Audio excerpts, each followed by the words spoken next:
Good evening, councillors. This evening, the chair is on a leave of absence, so as Manager of Governance, I seek nominations for an alternate chair.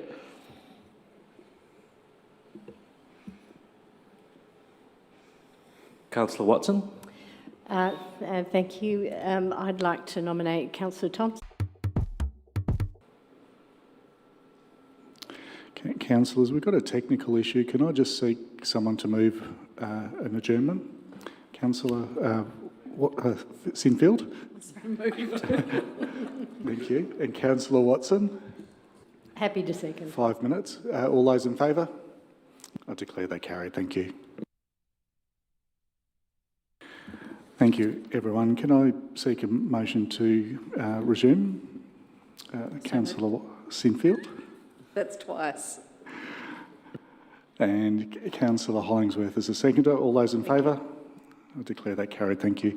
Apologies, councillors. We had a technical issue, so the online version of this evening's meeting did not show the appointment of me as the temporary chair for tonight, as the current chair of this committee is away on leave. So my name is Councillor Gary Thompson. I'm the temporary chair of the committee for this evening. I'll start by introducing my fellow councillors.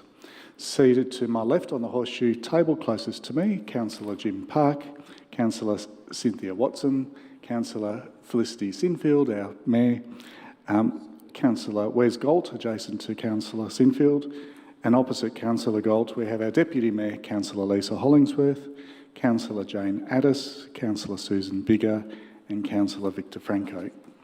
I'd also like to acknowledge, seated to my direct right, your left, is our Director of Urban Living, Mr Scott Walker, and seated to my left and your right, our Manager of Governance and Legal, Mr Brian Wee.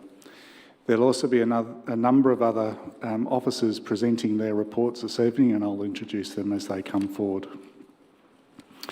The Urban Planning Delegated Committee meeting is being live streamed on the Council's YouTube channel to enable public viewing of the proceedings.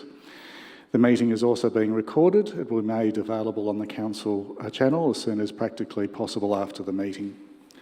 The primary purpose of the Urban Planning Delegated Committee is to deal with issues under the Planning and Environment Act and the Building Act.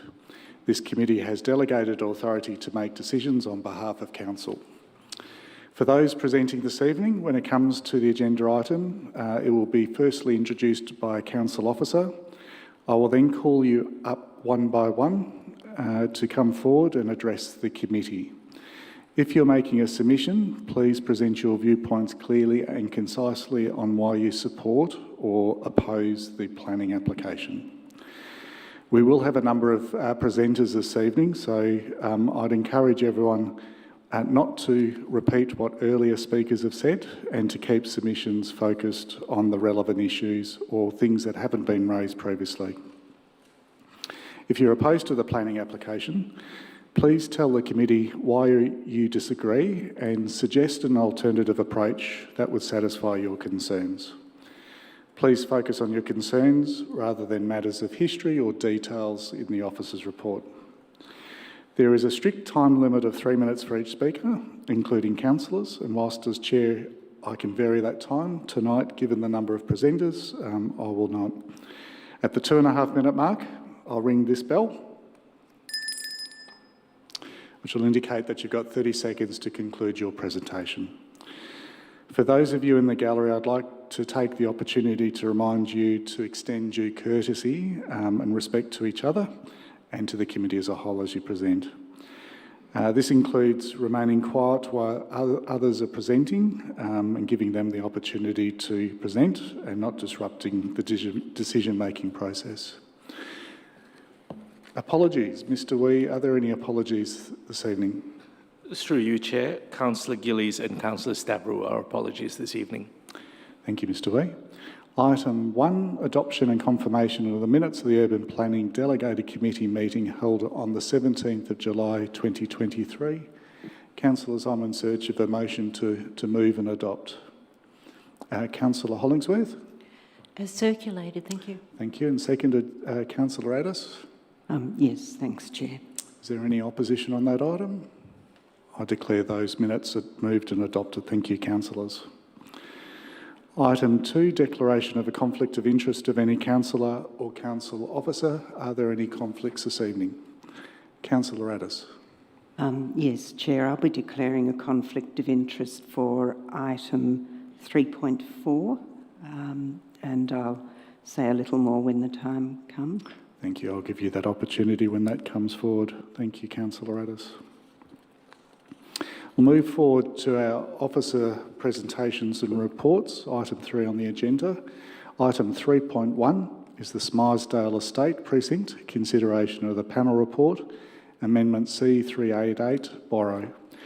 This will be introduced by Ms Michaelia Carter, Acting Principal of Strategic Planner.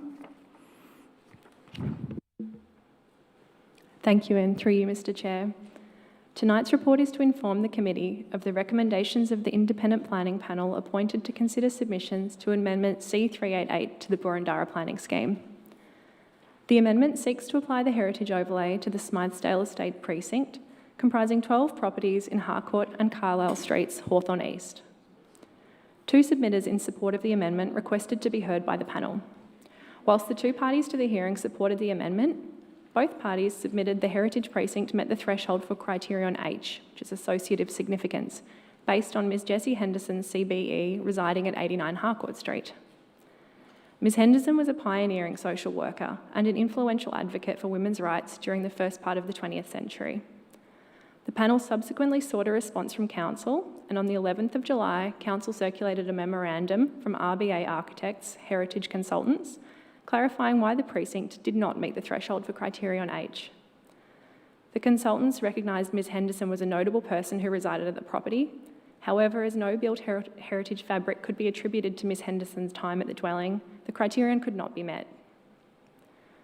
On the 13th of July, officers received the panel report for the amendment, which is provided at attachment 1 of tonight's report. The panel recommended the amendment be adopted as exhibited and found the precinct met the threshold for inclusion in the heritage overlay for criteria A, historical significance, D, representativeness, and E, aesthetic significance relating to 89 Harcourt. The panel agreed with Council's heritage consultant with respect to the threshold for criterion H not being met in relation to Ms Henderson and 89 Harcourt Street. Officers recommend the UPDC resolve to receive and acknowledge the panel report for Amendment C388 and refer the amendment to an ordinary meeting of Council to be adopted. Thank you, and I'm happy to answer any questions. Thank you for your introduction of that report. Councillors, we have 2 presenters this evening, both in favour of the officer's recommendation. I called forward our first presenter, Ms Jane Oldman. If you can come forward to the horseshoe table, thank you.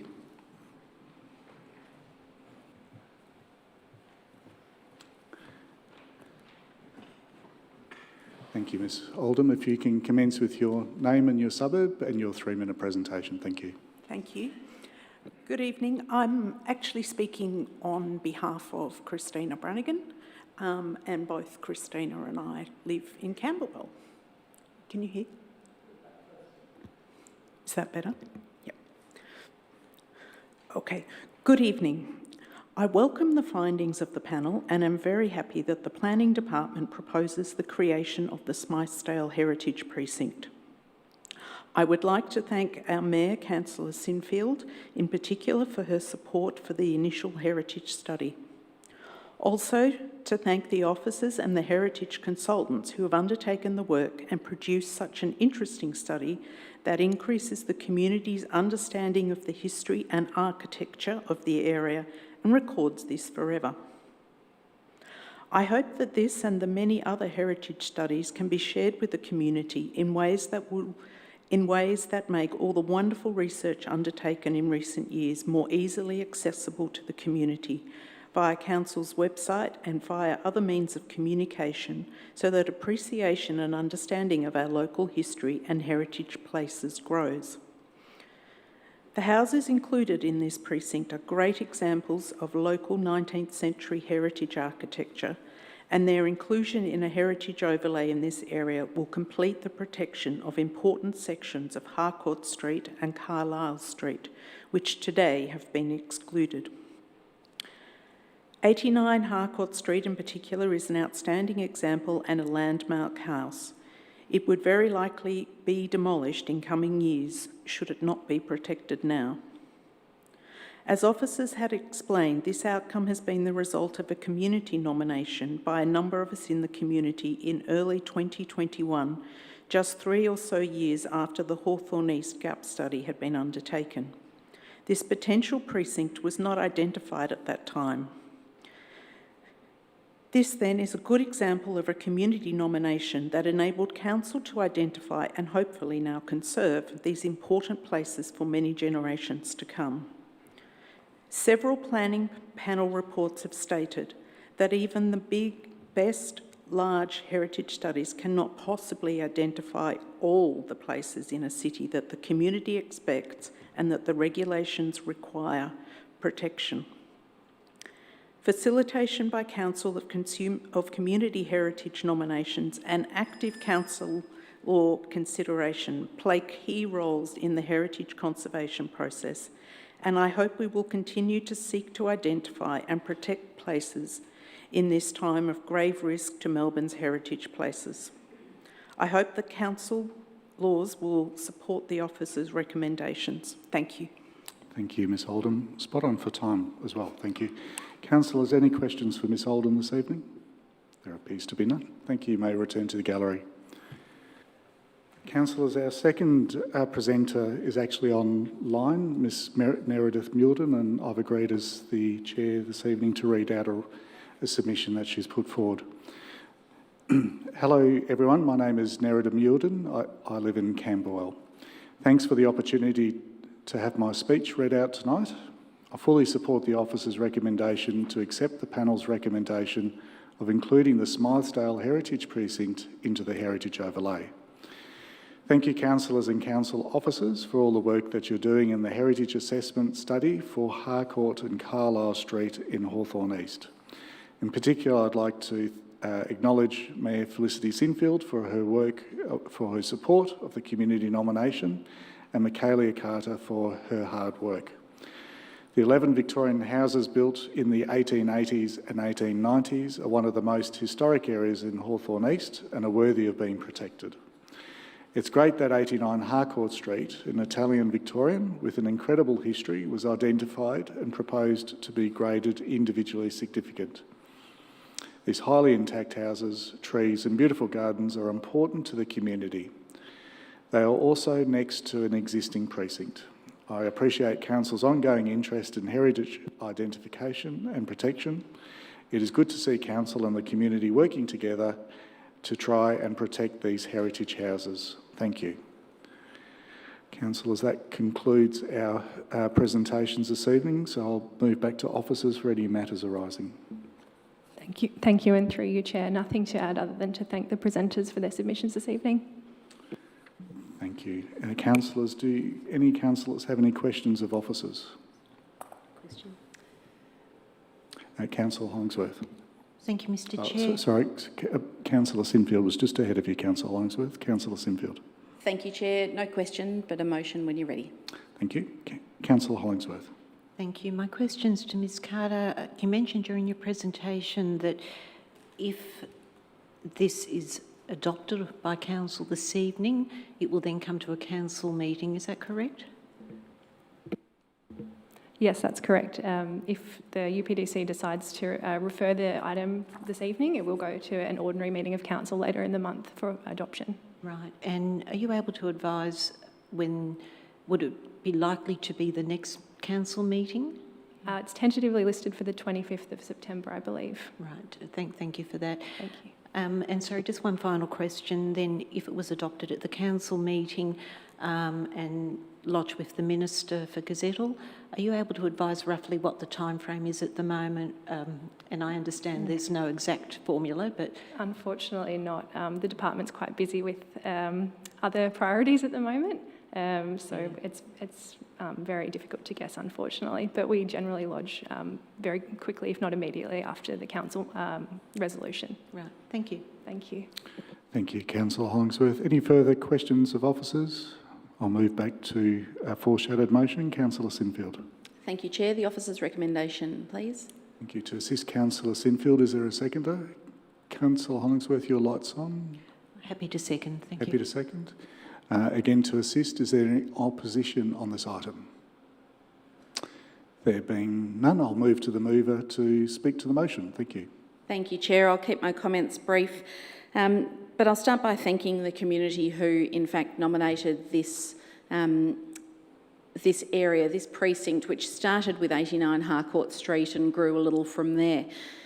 This was before we had a formalised community heritage nomination process, and it really highlighted the need for that. Incidentally, I just found my email to Simon Mitchell, who was one of our managers at the time, who looked into this for me upon being notified that this home on the corner of Harcourt Street and Burke Road was not protected. And I was astonished. In fact, I thought the community was pulling my leg to realise that this amazing property had no protection at all. So I thank Simon in his absence and for the work that he did on this when he was here originally, and to the officers who have worked on this, Ms Carter most recently. I think it's incredibly important that we preserve homes like this spectacular example on the corner of Burke Road and Harcourt Street for future generations to see. I thank the panel for their assessment, and I commend this to my colleagues. Thank you. On that note, there was no opposition, so I intend to put the motion to the vote. All those in favour? I declare that carried unanimously. Thank you, councillors. So we'll move on to our item number 3.2, 9 Seattle Street, Balwyn North, consideration of the panel report, Amendment C381 Borough. And this will be introduced by Ms Rachel Bryan. Thank you, and through you, Chair. Good evening, councillors, officers and attendees. Tonight's report is to inform the committee on the outcomes of the planning panel hearing held to consider Amendment C381 Borough for 9 Seattle Street and Balwyn North. An independent planning panel was appointed to consider submissions to the amendment. No submitters requested to be heard at the panel hearing. At the directions hearing, parties agreed the amendment could be considered based on written submissions without supplementary verbal submissions at a hearing. Council relied on the UPDC report of 1st of May 2023 as its response to submissions and made no further submissions to the panel. On 14th of July 2023, the panel report was received and is contained at Attachment 1. The panel report was publicly released on 24th of July 2023. The panel found the property meets the threshold for inclusion in the Heritage Overlay, meeting criterion A and E, and recommended the amendment be adopted as exhibited. Officers recommend the UPDC resolve to receive and acknowledge the panel report as it relates to Amendment C381 BORO and refer the amendment to an ordinary meeting of council to be adopted. Thank you, and I'm happy to answer any questions. Thank you, Ms Bryan. Councillors, there are no presenters on this item, so I might turn to questions of officers, if there are any questions of officers.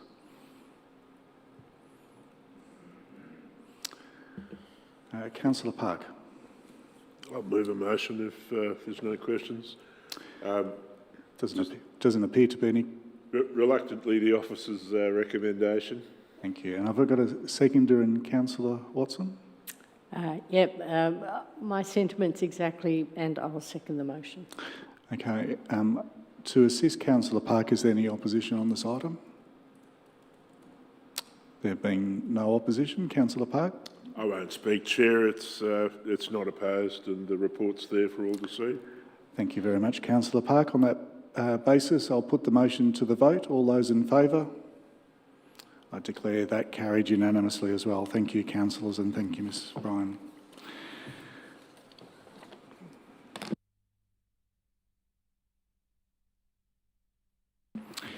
So we'll move on to item 3.3 of tonight's agenda, High Street Commercial Precinct, Ashburton, outcomes of the preliminary consultation.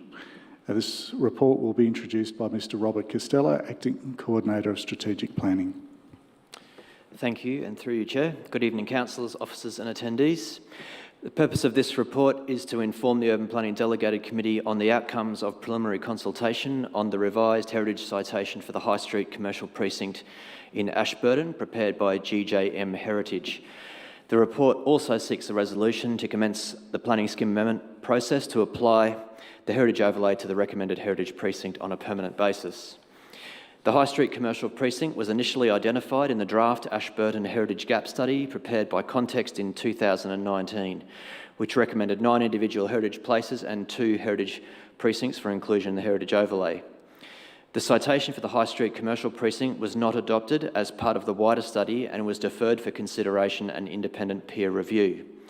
GJM Heritage was commissioned to carry out the peer review and found there was a sound strategic basis for including the precinct in the heritage overlay subject to changes, including expansion of the precinct to include more properties to the east towards the railway line on the northern side of High Street.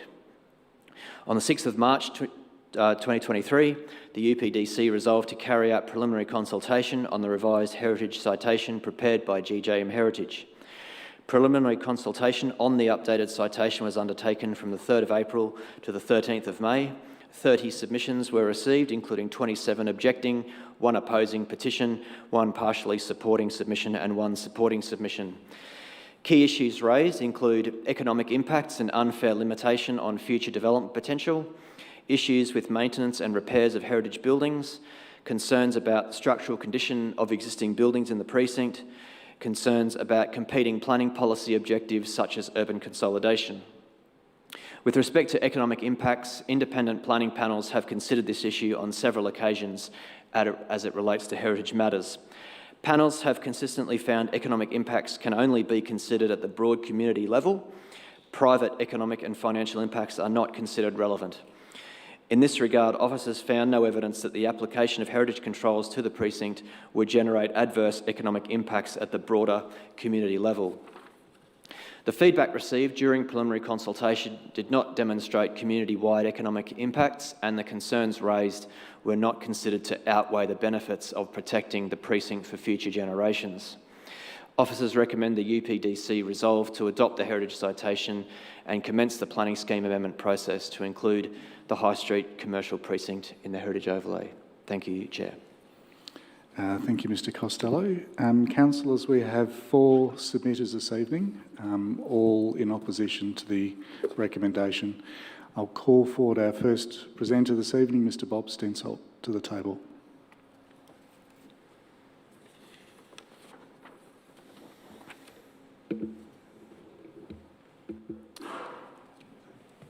Thank you, Mr Stensholt. If we can just commence with your name, your suburb, followed by your 3-minute presentation.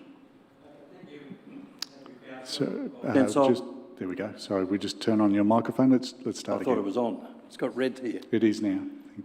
Good day. Start? Yep. Okay. Bob Stensholt, President of the Ashburton Traders Association, Glen Iris. The Ashburton Traders Association does not agree with the recommendation to include a substantial part of the High Street Commercial Precinct as a contributory heritage overlay. It's an eclectic collection of buildings and styles of medium and poor quality. Not one building is of heritage significance. It has no aesthetic significance. Virtually all buildings have been altered at ground level and many above ground.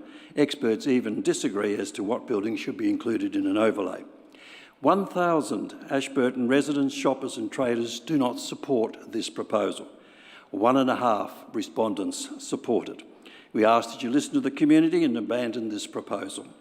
The association rejects the assertions that the proposed amendment supports Council's strategic objectives. Objective 4, protect heritage while facilitating well-designed development. No heritage significance is there to protect. The buildings cited display little of uncommon, unusual, rare, historically or cultural significance. Average or poor buildings that even officers admit their main redeeming feature is that most are double stories. The association rejects there's a high level of consistency of built form. This proposal will not facilitate development, well designed or otherwise. I refer to economist Chris Christian's article, which I provided, advising that heritage laws are bent in favour of doing nothing, exacerbate housing affordability, and quote that we need to stop doing dumb stuff in planning. Objective 6, a vibrant local economy and shops, which seem to be largely ignored in the officer's report. The amendment will do the opposite, with the potential to reduce significantly the vibrancy of the best small to medium shopping centre in Boroondara, with the resultant community-wide impact recognised by nearly 1,000 locals in their oppositions. Councils are required under the Act to consider such community-wide social and economic impacts. The residents can recognise it. We ask that you do by rejecting this proposal. The Ashburton Village, with its well-regarded cafes and shops, is the centre of economic and social life in Ashburton. We compete against Chadstone and Camberwell and do it well. But if the village goes into slow decline due to reluctance of owners and traders to maintain vibrancies and the shoppers to support them, then there's a substantial loss in our community and an impact on the social welfare and economic life of the wider community. At a previous discussion, the CEO was asked to give councillors guidance on how they should take Objective 6 into account in decision-making. We ask if he could again provide such advice and guidance to councillors. The Association recommends that Council proceed no further and abandon the proposal to consider a High Street Ashburton commercial precinct to be included in the heritage overlay. Thank you. Thank you, Mr Stensolt. Councillors, are there any questions for Mr Stensolt? We have Councillor Franco. Thank you, Mr Stensolt. You referenced a comment that our CEO, in relation to advice that our CEO provided to Council. Could you explain what that advice was? I'm happy to ask the CEO afterwards. But I don't wish to verbal the CEO. I think I'm sure at the last meeting, I think Councillor Thompson actually asked him for his views on this, and maybe it's better if others provide that advice rather than me. Councillor Franco, you might, when it comes to questions of officers, you might... I'm happy with that approach, Chair. Thank you. Mr Stensolt, just as a matter of good governance, when you talk on behalf of the Ashburton traders, you do so in your position as President, but the Traders Association, have they referred and discussed this in the board meetings? Yes, if you read my submission, which is in number 23, it's fully outlined there that all the traders and many of the owners, and there are many committee meetings that have considered this over the last few years, and they have all minuted and endorsed our opposition to this proposal to put in a contributory heritage overlay. Thank you, Mr Stensolt. Councillor Sinfield. Thank you, Chair. Mr Stensolt, I'm curious as to the makeup of the position of the current traders. In your last comment, it was suggestive that perhaps it was unanimous of the traders that they are opposed to this. Is that the case, or is there mixed views? There are no view in support of this from among the traders has come forward. In fact, it's been completely the opposite. In fact, prior to this consideration, or during the time when this was provided around, we had virtually all the shops had petition forms in their shops and explaining this to local residents and shoppers. So there was very much pretty much a universal no voice has actually among the traders expressed support. Thank you. Thank you, Councillor Sinfield. Councillor Watson. Thank you, Chair. Thank you for your presentation, Mr Stensolt. You raised a number of concerns that the Traders Association has with the officer's recommendation tonight. In your opinion, of the bullet point summaries that you provided of these concerns, what was the overriding concern? We see a number of them, but what was the most pressing one? Okay, so my presentation dealt with the Council's strategic objectives. The first one is protect heritage while facilitating well-designed development. I might add it's wider than what actually was presented in the officer's report, which only actually talked about one part of that particular objective number 4. So that is the main point, that quite frankly, these are pretty average buildings. They really got no really heritage significance. and that is recognise that no building has heritage significance, and that is the main argument we put here, that it's been wrongly applied here in terms of heritage significance. I mean, one building, for example, it says it's got nice Egyptian motifs. Well, the owner has never seen an Egyptian motive on it. Another building was described as something or other, and yet it comes from Middle America rather than what was alleged by the experts. I think this is a bit of an attempt to find something of heritage when it doesn't exist. So that's the main point. And obviously the wider economic and social impact. There's 1,000 people that have been involved in this. That's the wider community. It's not just some traders and owners, it is the wide community. Ashburton is a wonderful village and very strongly works together. Mr Stensholt, I think you've... I think I might have answered it. Yeah, I think you've answered that question. Thank you for that. for your passion, but yeah, I got the picture, thank you. That appears to exhaust questions of councillors, albeit your light's still on, Councillor Watson, but you may return to the gallery. Thank you, Mr Stensholt. Our next presenter this evening is Miss Alexandra Hume. If you can come forward, Miss Hume.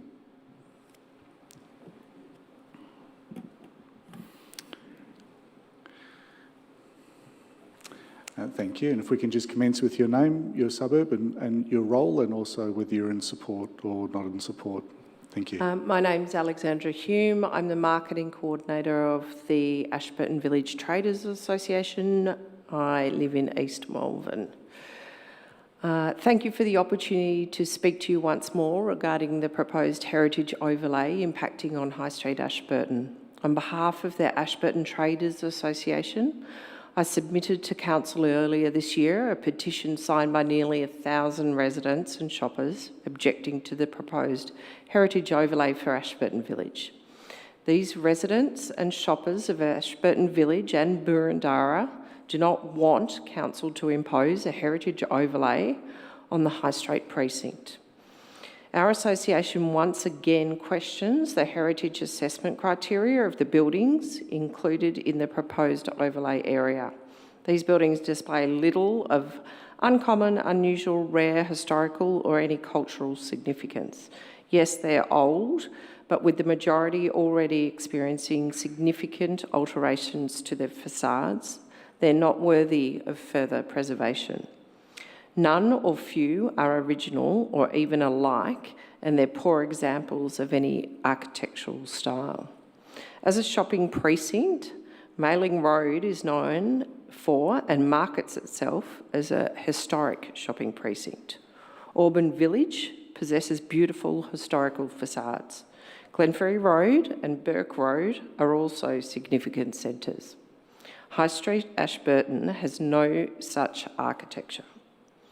We are conscious as an association of future development within the precinct and encourage retail businesses to have residential accommodation above their shops. This type of development increases opportunity for more people to live in a city, to utilise public transport and create more customers for Ashburton Village traders.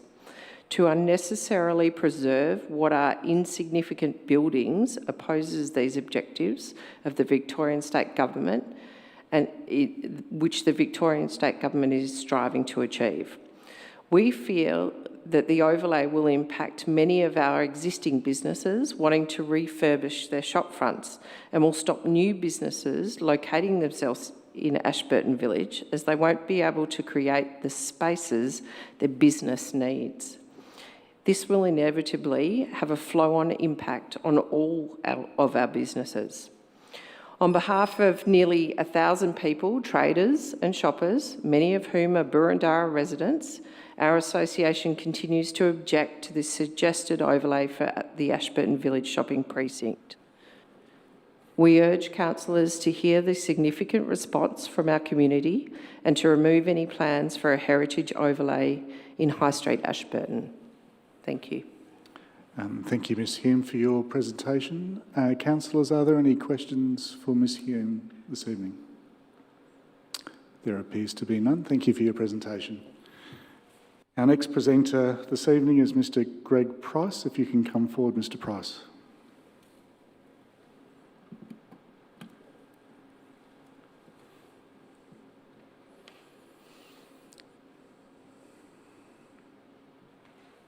Thank you, Mr Price. If we can just commence with your name, your suburb and your 3-minute presentation. Thank you. Thanks. Good evening, councillors. My name's Greg Price. I'm from Dent Street in Glen Iris. I, like the majority of people, ask that you vote against the proposal before us. It's not what the residents, owners or tenants want. As the formal amendment process hasn't yet started, this decision is really about whether we start the process. It should consider all the factors, not just heritage. Formal evaluation against heritage criteria comes later during the formal amendment process. Unfortunately, this report doesn't consider any other issues, factors or council priorities. I'd like to know why the Strategic Planning Department hasn't considered, weighed or reported other non-competing heritage matters. There are no considerations regarding the impact on trading, viability of retail businesses or availability of retail merchandise or services to local residents. This is not strategic planning. This is just taking a narrow view to pursue one officer's preference without regard to the other factors, nor discussing competing merits. The only thing this report demonstrates is that a consultant has been found who claims that they can defend the implementation of heritage controls, but only if the council chooses to. The state essentially delegates most of the planning controls to council, including whether to select areas for heritage protection. The report also states some things like there's no evidence to indicate that a heritage overlay would detrimentally affect the economic performance of the shopping centre. So my question is, has any research been done of this? All of the responses are basically dismissed in the report, yet there's no content in the report which says there will be this kind of increase or decrease, or here's what's happened in other areas. It's essentially only trying to address heritage matters, but this report is a preliminary consultation. We should be looking at the wider community impacts and planning impacts, not just the technical heritage criteria.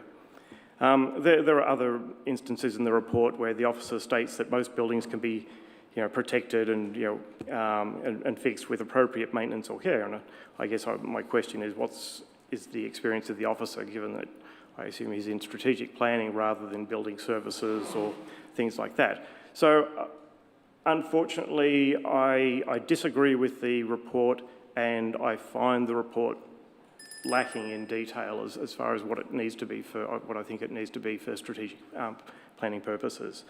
What else?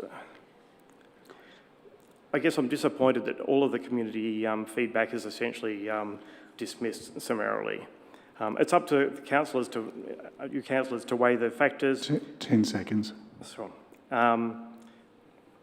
And it's possible for the decision whether to implement controls. That's it. Thanks.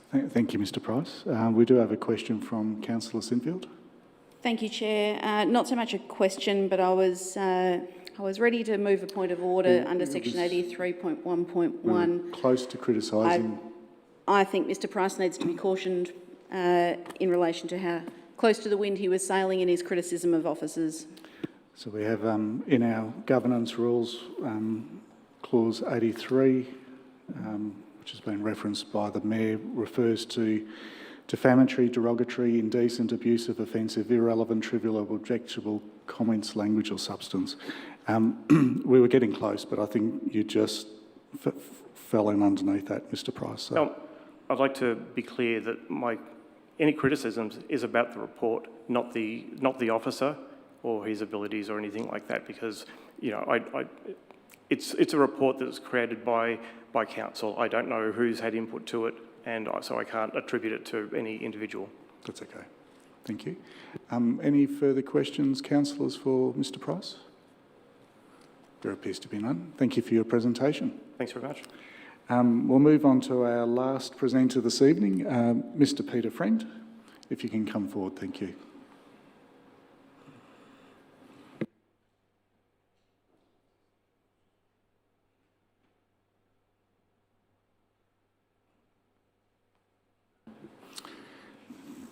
Thank you, Mr Friend, for your upcoming presentation. If you can just start with your name and My name is Peter Friend. I live currently in Glen Iris, and I also have property in Ashburton. If you may commence with your 3-minute presentation. Thank you. I make my comments after 63 years in Ashburton as resident, student, pharmacy owner, property owner and contributing past and present to the welfare of the Ashburton commercial precinct. When Richard Wynne, as Victorian Planning Minister, provided consideration for heritage opportunities, he insisted that it come with natural justice. I respect the time and energy the committee devotes to council matters in reaching the appropriate outcomes for this heritage outlay, and may I suggest it is prudent to consider and listen to the people who are the Ashburton community and the commercial precinct on this occasion. All the landlords and all the traders affected, which now includes 75% of the total Ashburton shopping centre, are opposed this particular move, as do some 300 to 400 staff members involved. It means their coal-faced experience, long understanding of knowledge and future views are contrary to the UPDC outcome. The concept of natural justice doesn't seem to exist here. The protest petition from 1,000 local residents, customers, patrons, visitors, Solway constituents over a very short time obviously all oppose the decision of the UPDC. It's the People's Parliament of democracy calling. In conversation with previous MPs of both parties for the Burwood seat, all opposed the proposal. The former Liberal leader and shadow small business, Mr Michael O'Brien, did not support it. And on the 18th of May this year, the Upper House Liberal leader, David Davis, spoke against it in Parliament. Since the peer review and quarantine, no, I'll just dismiss that because it's been spoken of before and I'll save you that. Does the current report downplay the real-world practical objections raised because it doesn't suit the narrative nor agenda of the Planning Department, if it will lead to poor planning outcomes? Where's the natural justice here? Burundi's strategic objectives are opposed by the overlay because there's no real significant heritage to protect. The development and vibrancy of the centre is not facilitated by the overlay, but is crippled by it, and the Burundara community plan seems meaningless as a consequence. The overlay cruels the probability of contemporary, fit-for-purpose architecture being affordable or practical in the future. It affects the function, viability and purpose of the precinct, socially and economically forever. The people of the shopping centre, past, present and future, they're the true heritage and that's what brings them to the centre. It's not the current built form. Commercially, if for no other reason, applying this overlay to the Ashburton commercial precinct, it's a bad deal. Please change the previous decision and do not commit the Ashburton commercial precinct to a heritage overlay. That's natural justice. Thank you, Mr Friend. Spot on for 3 minutes as well. We do have a couple of questions from councillors. Councillor Susan Bigger. Thank you, Mr Friend, for your presentation. Can I just ask you, you said early on, you mentioned the figure 75%, and I think you were talking about 75% of traders. Could you just clarify for me what you meant? What I'm saying is that this overlay affects 75% of the total shopping centre in Ashburton. I see. If you take it down both sides and consider the number of properties you're talking with, yes, the ones that escape this particular overlay, 75% of it. So 75% of the trading and attractiveness, or whatever you want to classify it as, is affected by an overlay if it is imposed. Thank you for that clarification. Thank you. Thank you, Councillor Bigger. Councillor Park. Thank you, Chair. You mentioned natural justice at least 3 times. What's your understanding of that term? If I look it up on the internet, it says a fair go, in simple terms. It means the situation that people have the ability to object to certain things which are imposed by them by layers of bureaucracy. Right. Well, what part of this process do you say is lacking natural justice, given that no decision's been made and given that people are here making a submission and being heard by the decision makers? What is it exactly that causes you to claim that natural justice is absent from this process? When people have made, have been telling you about such things that are commercially important, the town planning people here, well, the report, if I may suggest, says that it's of no concern to the heritage. They recognise that something exists, but it's of no concern to the heritage, to heritage heritage adaptation. I don't think that's what's classified as fair justice, because they're not being heard. It's not being. They just ignore the fact that there are these problems and want to address everything under the headline of it doesn't suit heritage. That's why I mean to say it doesn't. Well, you're talking about a report, but I'm talking about the process that you're claiming is lacking natural justice. You're here, as are a number of other submitters. I admit that, and I recognise that. But the point that I'm trying to make is that the concept that what we as the public consider as natural justice, that's one thing, that when the council officers, not the council officers, I'm digging a hole for myself here because I know there are problems that way, but the fact that the considerations will not be allowed by the town planning department, as it says, you read through the report and it says all these things are recognised as a problem, but then they turn around and say, well, this is not a consideration of the process we're going through. Is that natural justice? I'm not a lawyer, I'm a pharmacist, I'm sorry. The story is with me, it's either right or it's wrong. I can't afford to make mistakes. So therefore, I apologise if my interpretation of what I believe to be the case is not appropriate, then I apologise for that. But I'm just pointing out that the people, the public, we the public, consider it as unfair to be able to put up a case and it's simply knocked back by virtue of the fact that it says it's not a consideration of the subject matter, therefore it doesn't, you're not heard. Yep, well, the decision-making process occurs right here. Thank you, I appreciate that then, but I do trust you'll understand the sentiment and what I'm trying to say. Thank you, Mr. Friend. I think you've been able to respond to Councillor Park's question. Any further questions for Mr. Friend? There appears to be none. Thank you for your presentation. You may return to the gallery. Thank you. Mr. Costello, we'll turn to matters arising, please. Thank you, through you, Chair. Probably focus just on 4 matters in relation to this item. And the first is that primarily what we're dealing with here is a built form control under the Burundara planning scheme. A heritage overlay exists to manage built form outcomes with buildings, and that includes alterations to them, extensions to the buildings, and new buildings associated with this particular area. The criteria which heritage planners need to consider when determining whether recommendations can be made and substantiated to include buildings in a heritage overlay is dependent on a practice note, and that is practice note 1. And the criteria set out in that practice note is quite clear around what can and can't be considered. And as officers, that's reflected in the way that we consider submissions that have been made.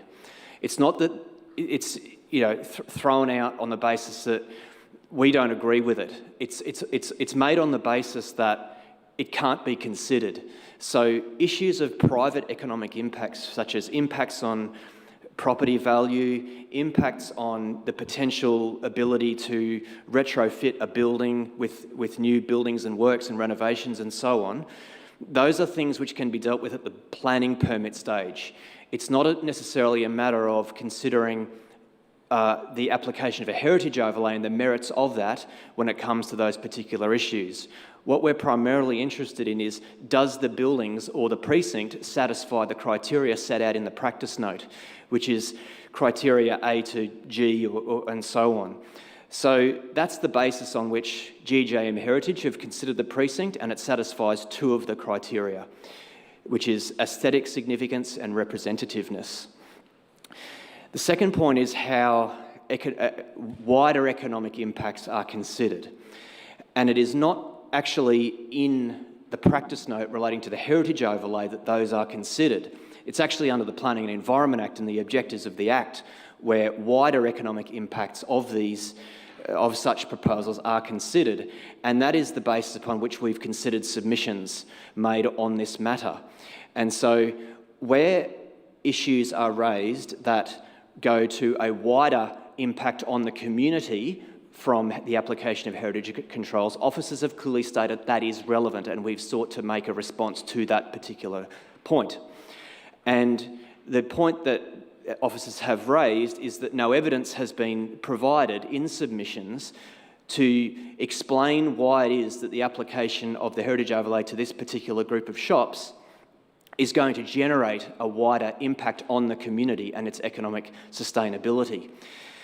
Not only that, but in past experience, we simply haven't found that has needed to be the case, that such impacts have needed to be justified, and we have sought to apply heritage controls to multiple shopping precincts across Boroondara in recent years, and that question simply either hasn't been asked or evidence has not been tabled to convince us or a planning panel or the process otherwise.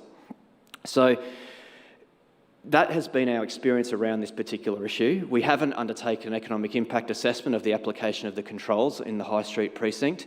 By and large, it is relevant and it would be considered by any planning panel. It's just that in our experience, it hasn't necessarily been justifiable because it hasn't reached the threshold to warrant review of it.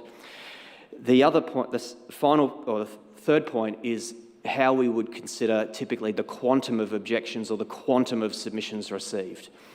And we do note, and we did receive a petition with over 900 signatures on it. We also received 30 submissions on this particular matter. And while officers would understand that parties and residents would put weight on the quantum of submissions that we received, it isn't necessarily a matter which we can consider as officers. We are simply dealing with it from the perspective of having heritage advice, which says the area should go in a heritage overlay, and responding to submissions on that basis. So the quantum in and of itself of submissions received is not a matter which we would directly relate the technical assessment on. The fourth point, as I've said, is that a heritage overlay does not prohibit development. It is a control which triggers a planning permit for any new buildings and works that a property owner would seek to do to the property. It doesn't mean to say it's prohibited. It does provide an extra layer of control over the buildings and works which are proposed, simply because the heritage overlay seeks to protect the heritage fabric which has been identified in the citation that's attached to the report. So it's not a matter of prohibiting development, it's not about stopping development. Council cannot put a heritage overlay on any area to stop development. It is on the basis of merit in relation to what a heritage consultant would say and the consistency of the criteria. Thank you, Chair. That's all we have to say at this point. Thank you, Mr Costello. Councillors, are there any questions of officers? We've got Councillor Park. Thank you. Mr Costello, is the process in respect of this commercial precinct any different from the ones in which you've been involved in previously? Through you, Chair. No, the process is no different. It is simply running a planning scheme amendment and having the merits of that proposal tested through the process. Thank you. Chair, I'd also foreshadow a motion. Thanks, Councillor Park. Councillor Gold. I was going to move a motion, but if Councillor Park's motion fails, I'll move. Duly noted, thank you. No questions, Councillor Gold? No. Councillor Franco. Thank you, Chair.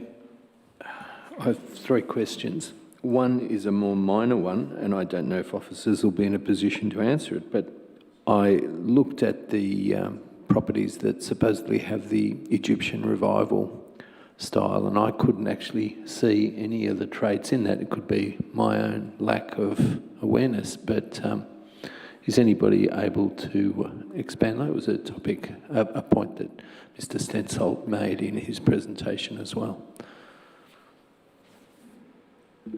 I think on that, through you, Chair, we've simply relied on the advice of GJM Heritage, and previous to that context, who've recommended the precinct be included in a heritage overlay. The extent is quite different. Context recommended a smaller precinct based on what they thought was heritage fabric that they thought could be protected through a heritage control. GJM have expanded that precinct. They make particular comments about the type of buildings, the built form, the characteristics of those buildings, and we've simply relied on that advice. Thank you. Another question. This topic you touched on. To what extent might the heritage overlay preclude or dissuade or the potential redevelopment, say, of residential living above the commercial properties, as some of the places already have been redeveloped in that precinct? Through you, Chair. The heritage overlay would not prohibit the development of upper level areas and atriums and so on, or those particular top areas for residential development. The zone controls use, not the heritage overlay. Heritage overlay controls buildings and the built form outcome that would seek to be achieved on any particular site. So it wouldn't prohibit a particular use. It's in the commercial one zone where housing is allowed, and it's on that basis that the zone would actually control that particular element of it. Okay. My other question, through you, Chair, is the cryptic comments of Mr. Stensholt in relation to the advice from our CEO. And I don't know if our CEO even understands the question, because I didn't, but I throw it open if somebody wants to comment on in relation to what that was. Mr. Storer, do you remember the question that... Through you, Mr. Chair, no, I don't, but I'm happy for you to repeat it, given you are apparently the one who asked it. Yeah, I do recall that. It was, and it's been partially answered by Mr. Costello this evening, Councillor Franco. The question was, in councillors' deliberation, should we be making a decision purely on the basis of heritage merit, or would it also include some economic impact associated with it? Do you remember that question? Yes. Now? Yep. And I think it has been addressed in that the heritage considerations don't of themselves, of course, make reference to economic considerations. The Planning and Environment Act does when you are seeking to undertake an amendment to the planning scheme. So indeed you need to consider both. Does that make sense? Could I also, Mr. Chair, could I just make the other point, which is that a couple of times tonight we've heard comments to the effect that views expressed by those who have made submissions have either been ignored or dismissed. I just want to make the observation that officers are undertaking an analysis within a legal framework, and there are certain things which are able to be considered in that framework and some which are not. And when we might choose to not agree with the proposition which is being put, it's not that it's being ignored, it's not that it's being dismissed, it's simply not being agreed with. And to that end, Mr. Storer, that's where the discretions of councillors come in, taking a different view, which may not be the legal perspective. Correct. Councillor Franco, any further questions? No, thank you, Chair. I've got Councillor Watson. Thank you, Chair. I'm just wanting a quick question of officers. I've gone through the list of the properties that are going to be potentially included in this precinct, and I don't see any that have an individually significant grading, and I just want to make sure that I'm not missing something. Is that correct? Through you, Chair, that is correct. Thank you. That's the only question I have. Thank you, Councillor Watson. I might have a couple of questions for officers. I know part of it's been touched on, but I guess this is to assist the objectors form, I guess, a view that might be considered in light of how the planning panel might actually address this, should this proceed to that point. Mr. Walker, are you able to enunciate the objectives that the planning panel would consider? And second part to that question is, what evidence could the submitters have actually submitted that would have changed the objective view of the officers in landing where you've landed? Thanks, Chair. I think this has been touched on or explained by Mr. Costello in regard to the heritage overlay itself and the practice note that's provided by the Minister for Planning for how heritage overlays are to be considered and be put forward. So the focus of the planning panel will be on a review of the heritage significance of what's put forward and the detail of the citation ultimately that would apply. So that really has to be the focus of any submissions put forward to that planning panel. There's been a little bit touched on around the wider economic and in fact it's social and economic considerations that the Planning Environment Act puts in place, and that really is looking at that broader consideration of economic and social issues in arriving at any planning decision. So any planning matter needs to consider broader economic and social considerations. And on the research that we've done on that particular topic, it may well be that the social outcomes outweigh economic impacts, so they can be offset against each other. But again, this is about the broader impact across the community. And that will be dealt with and touched upon, and the panel will be obliged to consider, but only in the broader sense, as explained by Mr Costello as well. It's not about the individual financial impacts on the individual properties. So it will be that broader consideration. In the research that we've done and looking at many planning panel decisions, that's a pretty high bar to reach to demonstrate that there would be a broader economic impact as a result of a heritage overlay. And in fact, there are many, many, many vibrant, active and great shopping centres that have heritage overlays, and they certainly don't undermine the economic viability of the centre and also the broader economic relationship of that centre to the surrounding community. I'm not sure if you answered my second part of that question, but I can take that from that. With regards to the number of objections received, is this, for this type of precinct, particularly a commercial one, is it higher or lower than normal? I would consider it, no doubt it's a high number. It's just the weight in which we can give it. Because ultimately what we're interested in is looking at the substance in those submissions and responding to the substance of them, not necessarily considering the fact that there's just a lot of them. So from our perspective, it can't weigh on our minds in the consideration of this. But that's a matter for councillors to deliberate on. Thank you. Councillors, any further questions of officers? There is none, so I'll move to Councillor Park. You foreshadowed a motion. Thank you, Chair. I move the officer's recommendation. Thank you. And do I have a seconder for that? Councillor Sinfield. Happy to second that. Thank you. For the benefit of Councillor Park, is there any opposition to this? There appears to be opposition. Councillor Park. Well, I'll have to persuade you then. Look, I'll be brief. The officer's report, contrary to the criticism that was levelled at it and impliedly the officers who wrote it, the officer's report is very thorough and very comprehensive. It is also very compelling. I note the comment by the CEO that it's not that submissions are ignored or disregarded, it's simply that they're not agreed with, and I think that really makes the point. And I certainly don't agree with much of what was submitted tonight. I listened intently and weighed it up, but at the end of the day, I simply don't agree with much of what was said.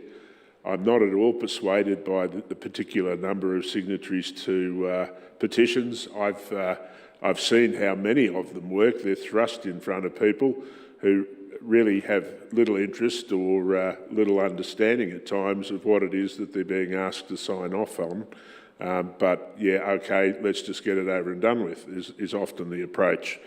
And it's not at all uncommon for people who are proffering petitions for signature to be fairly insistent and annoying, and it's often just the easy way out.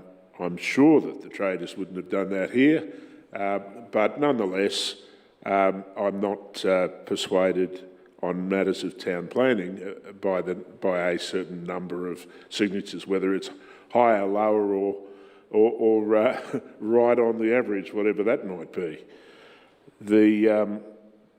As I say, the case for the officer's recommendation is self-evident, and I urge councillors to consider very carefully their decision in this matter, because it will have long-term ramifications. Thank you, Councillor Park. I have Councillor Franco. Thank you. I won't be supporting Councillor Park's motion. I recognise that there are some grounds for pursuing a heritage overlay in the precinct, but I don't think they're sufficient. I have heard the views of the community, and I'm not swayed purely by numbers or arguments that may not be founded, but I think there is some substance in what's being said. I would like to point out that I agree with our CEO and reiterate that I think the staff have followed due process and they've followed the correct legislative approach, and inadvertent suggestions to the contrary are a bit unfortunate. I do think that was inadvertent. Fundamentally, I contrast what we have here with, say, an earlier decision we took this evening in relation to, say, 9 Seattle Street, Baldwin North, a rather unique brutalist residential home. Council was quite courageous, I think, in recognising the heritage value there. It's a significant property. It's a significant property. There are no significant properties in this area, and I think the broader economic impacts are something we do need to keep in mind. And fundamentally, I think it comes down to a consideration of council resources. Should we expend council resources pursuing a heritage overlay in this precinct, which doesn't have any significant properties and could have further impacts? I think that potentially squanders the use of our resources. And even if we wish to pursue more heritage overlays or significant heritage overlays, I think we should focus those resources on those significant properties, and I'm sure there are still individually significant properties in our community, and they may be more dispersed, etc., than pursuing a somewhat questionable heritage overlay in this precinct. Thank you. Thank you, Councillor Franco. Before I move to Councillor Hollingsworth, as seconder, do you wish to reserve your right? Reserve my right, thanks. Thank you. Councillor Hollingsworth. Thank you, Mr Chair. I will be supporting Councillor Park's motion. I believe, in fairness to this precinct, we afford it the same level of scrutiny as every other precinct. Heritage is something that goes through a process that's not determined on 1 or 2 or 3 conversations or submissions. It needs to go the full course. It needs to go to the panel. The panel will interrogate the level of merit of heritage within this precinct, and at that stage, further information may be unearthed, information is further investigated, and looking at the report put forward, whilst there may be no properties identified as heritage significant, that doesn't mean that there is no heritage significance in the precinct. So there could be numerous properties determined to be of contributory significance. And in the report, on particular page 12 of 81 in the report, where it refers to clusters of properties between 225 and 229 High Street, 231 to 233, they demonstrate magnificent architecture, one of an Art Deco corner deli, the other an interwar English revival, magnificent intact buildings, many equally of some, what I believe, heritage importance. I would like to see this go through the full course. Thank you. Thank you, Councillor Hollingsworth. Councillor Gold. Thank you, Chair. Look, I will not be supporting this motion tonight, and I do so with the greatest respect for the consultants and for the officers that have done a lot of work on this. But as was said early in the piece, you're constrained to work through certain credentials when you're running through and assessing these things, whereas I believe as councillors it's incumbent upon us to think beyond that where we can. We're not constrained to the same constraints. When I look at this shopping centre, and I actually had dinner there last night, there are some excellent, lovely businesses down that street. It's very attractive. It's a lovely community. But when you look up, it is unremarkable to a large extent. There are many examples of such developments produced, I would say, reasonably economically around Melbourne. My concern is by moving to protect this area, it runs the risk of somewhat demeaning many of the other processes we go through for protecting areas with much more serious heritage quality than this, and makes a bit of a joke of them in some ways, not because of the decisions of officers, but purely because of the sort of thing we're protecting. It sets this area in aspect. It cannot move forward with time. Some of the other areas we've protected, like Auburn Road, there are beautiful Victorian buildings which in themselves attract people to them. I don't think the buildings in this area have that. And as my final point, I'd say, why are we protecting this? We have decided to proceed with this as a council, but the building owners, the business operators and the community do not support it. So for whom are we protecting it? Thank you. Thank you, Councillor Galt. I have Councillor Addis. Thanks very much, Chair. I will support the officer's recommendation moved by Councillor Park. This is a council that values heritage and a community who has asked us to value heritage repeatedly. It's something they emphasise to us. And how often over the years have we sat here and listened to people saying, no, I don't want this heritage overlay. I think it'll diminish my property. And yet we've stood firm and we've turned to independent advice, heritage experts, and we've used that to form our opinion and to often take the unpopular decision, but we've done it, and I can't see a good reason to not do that this time. And how often do we hear our community come to us and say, why didn't council protect these properties before it was too late? And we didn't, probably because at the time the community didn't value them. They couldn't see the value in them. But heritage moves on and buildings get older and people's appreciation changes. And maybe one day, if this passes, people will be very grateful that we did protect these buildings that people may not value now, but our heritage consultants do, our experts do, and to me that's the important thing. Thanks, Chair. Thanks, Councillor Addis. Before I move on to Councillor Watson, I just note our CEO's light is on. Did you wish to, mindful we're in debate, Mr. Yes, thank you, Mr. Chair. I don't wish to enter the debate. I do wish to ensure, however, that Council is not under any misapprehension as to the basis upon which a decision needs to be made here. Which is to say that you are bound by the same legal framework officers are bound by. I just wanted to make that observation. You are bound by the same legal framework officers are bound by. You, of course, can come to different views based on how you might attach weightings to the different aspects. You might come to different views where subjective judgments are being made, and that's perfectly reasonable. But I just wanted to ensure that there's no misunderstanding about the obligation that you actually have in making the decision. Thank you, Mr. Storer. Chair, just unrelated to this, it might be my imagination, but I thought the lights in the foyer might have gone out. Could somebody just check that? We'll get someone to have a look. No. There you go. Just need a bit of movement out there. That'll fix it. So we're going to return to debate, councillors. So I'm going to move to Councillor Watson.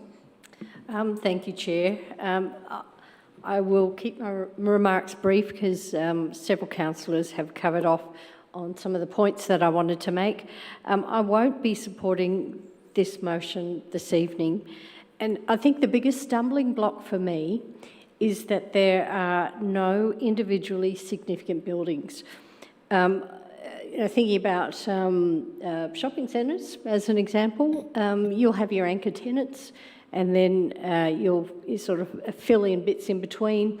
When it comes to heritage precincts, and I'm also thinking about the experience that I had when the Whitehorse precinct along Whitehorse Road in Balwyn was made a heritage precinct. We had many individually significant buildings and many buildings that contributed and supported those buildings and created that fabric. Here I see the fabric, but I don't see any anchors in it. There are no contributory buildings. So while I appreciate in the report that it says that it was representative of interwar and early post-war shopping precinct, for me, the stumbling block is that there's nothing individually of any significance. So I appreciate all the presentations that we had here tonight, and again, contrasting with the experience that I went through with the Balwyn precinct. Councillor Addis and I had a community that were very supportive. We didn't have any opposition. In fact, when I went walking along the shopping strip, as I often do to go shopping, I had many traders and residents who were aware of what was going on say thank you. So I have concerns that we have a community that is not supportive of what we're doing here tonight. But, and I acknowledge that. I really want to make sure that the community understands. I acknowledge them being here and I acknowledge their concerns. But because there's no individually significant buildings, I just can't support this. So thank you. Thank you, Councillor Watson. Councillor Biggar. Yes, thank you, Chair. I find this one quite difficult, and I find it quite interesting how councillors are falling on this, because in some ways it's a bit different than normal. And for me, I probably am in that situation right now, in that I certainly have been and continue to be a very strong supporter of heritage. I think after that, everything I would say would probably be quite similar to what Councillor Watson had just said. For me, the single biggest concern on this is the lack of some strong individual significance, something that says this is a place that clearly needs support, that clearly needs to be preserved. It's felt quite line ball, I suppose, from the beginning, and I think it's also, for me, it's quite important to state that this still is the beginning. This still is, we are about to commence the planning scheme amendment. We have done, I think, the right first steps to determine whether or not to commence that. I don't have the confidence right now that we should commence that. And so, as a result, I won't be supporting Councillor Park. Thank you, Councillor Biggar. Councillor Sinfield, do you wish to speak now? Thank you, Chair, I do. I think Mr Costello succinctly articulated where we're at and should be commended for his work on this, along with the team. It's no easy feat and not handled by an individual. The majority of us supported this and the merits of this study last time it came to the chamber, so let's not forget that. Most recently, UPDC in March of this year, hence where we're at now. And while I note the 4 opposing submissions made tonight and the 27 received during the period of consultation, I rely heavily on the advice of the impartial experts in our planning team. And to that end, it was commenced in, I think, 2019 and peer-reviewed, and that's what set us on this journey. To the point made by Mr Storer earlier and emphasised, I think, by Councillor Park also, it's not that I'm ignoring the opposing feedback from Mr Friend and others, it's that I simply have a different view. And I made the observations in March at the UPDC meeting upon visiting High Street with the ward councillor at that time, and my experience then was a great one. The shopping precinct was abuzz. There's a low vacancy rate, and I believe most recently the strip has been in receipt of awards. The centre is charming. I'm not deterred by the lack of individually significant properties within that. I think there's a consistent fabric across the shopping centre, and I don't think that should distract us from protecting those properties within that broader precinct from protection. There are beautiful frontages at street level and above the awnings. When you stand back and look at the opposite side of the road, there are some beautiful buildings there. Now, this is not setting us on a journey to put a blanket across the entire shopping strip to every single property, and it doesn't alter what you can do and how you can adjust and modernise facilities inside. But it does give us some assurance that the charming and thriving shopping centre that we see today will be alive and well into the future. So let's not forget that it's been peer-reviewed. Let's not forget that we made a commitment to this journey only a matter of months ago, and that there is no requirement to include individually significant properties in a precinct of this value. We owe it to the next generation and to the community who appreciate the amenity of Ashburton Village to continue on this path. And I commend Councillor Park's motion. Thank you, Chair. Thank you, Councillor Sinfield. Before I moved it back to the mover as the ward councillor, I might just say a couple of words. I'm not in support of this motion. As I recognise, we're on the precipice of tonight's decision to either move forward with the amendment process or not to. In other words, now's the time to make a decision as to whether to proceed or not. Subject to, Councillor Park's motion being adopted, the way that the presentations need to be put forward from our community has to be around heritage merit. That was sort of very much well enunciated by the officers in responding to the questions. And second to that, obviously the community-wide social and economic impact, which is a very, very hard bar to actually determine that. But should Councillor Park's motion be successful tonight, that's what is awaiting future deliberations from our objectives. But what I would say, as the ward councillor, I've had numerous conversations with multiple people.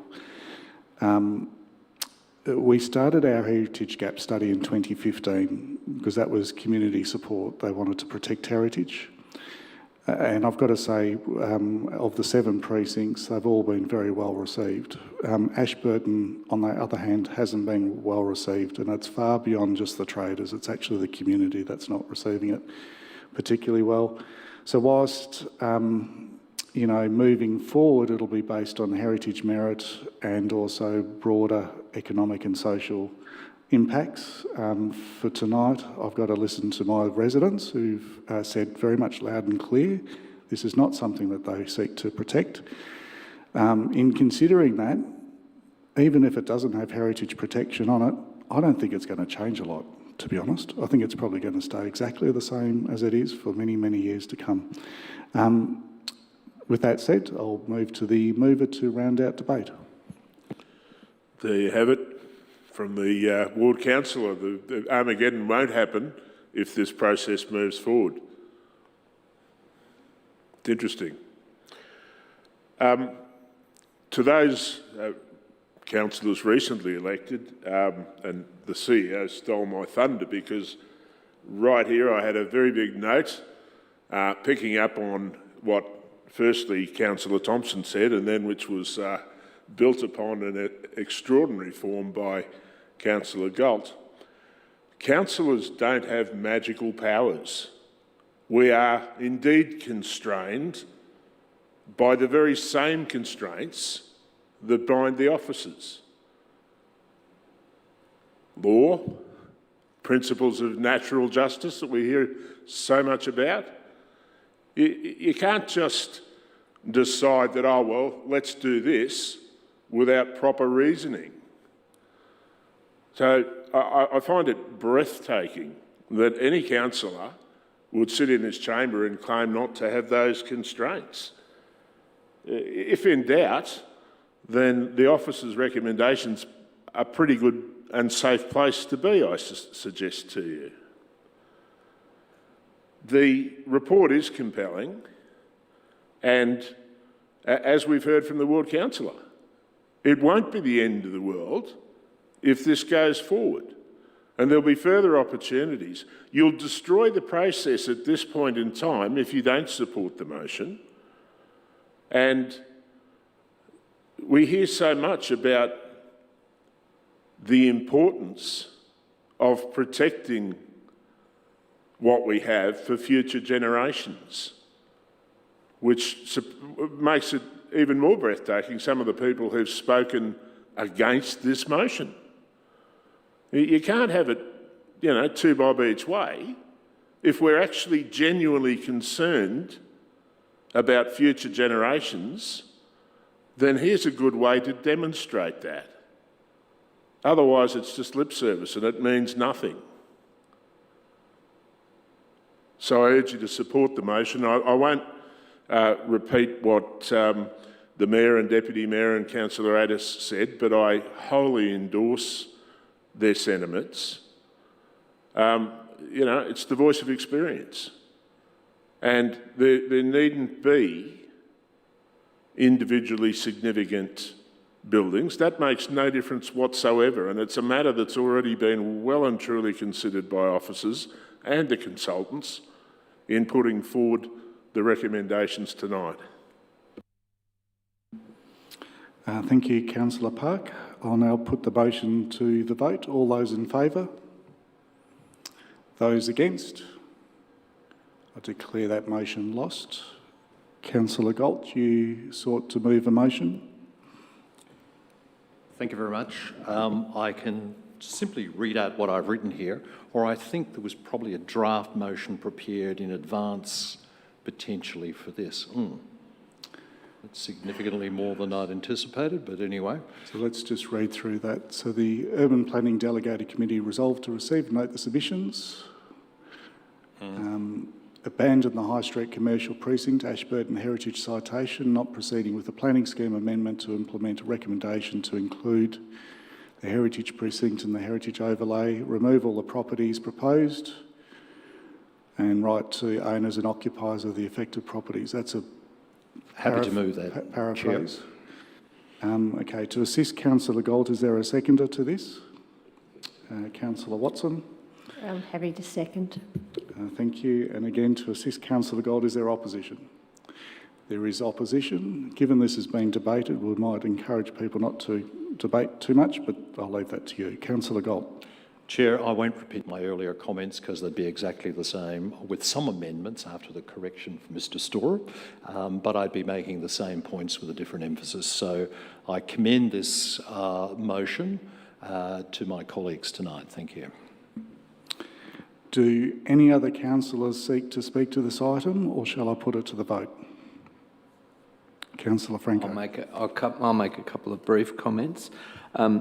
We heard, I just draw councillors' attention back to the UPDC meeting of 3 July 23 when we debated here the Baldwin Interwar Heritage, and we heard from a resident who went to great lengths and great personal cost and expense to ultimately come through and have his property removed from the heritage, proposed heritage overlay. That was a property, and I suspect we'll potentially find ourselves in a similar situation with many properties here. They're not clear-cut, there is some question, and we have to think about the use of councillor resources and make a judgment ourselves about whether we consider the heritage merit of the properties in question. And I think there is sufficient ground to raise question about that. And that does concern me, and it does concern me the potential impacts down the track in relation to that. And I'll just make the point, and this is unrelated, but if we choose not to proceed down the path of this, we could potentially have resources at our disposal to look at heritage overlays in relation to significant buildings. For example, mid-century modernist properties, individually significant properties that probably are deserving of heritage. And it's not to say we can't do one without the other, but certainly I think there are areas where our focus might be better applied. Thank you. Once someone opens up debate, debate happens, ensures, doesn't it? Councillor Parker. Absolutely right, Chair. So I think then that means let's dart around all over the place in a disorganised and meaningless fashion like rabbits, going down every other hole and then, changing our mind and coming back out. As the Mayor said, when this was last before us only a few short months ago, there was very strong support. Not sure what's changed. Councillor Hollingsworth. Thank you, Mr Chair. Just thinking about Councillor Franco's comments, this precinct does actually evidence in the report there are several modern properties. Many of them date back to the early 1930s. Many of architectural significance, and while they haven't been identified as significant properties, there is architectural significance.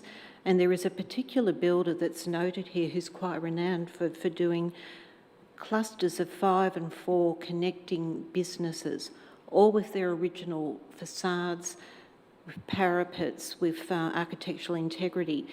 And the builder's name is Ali Newman. So he's identified here.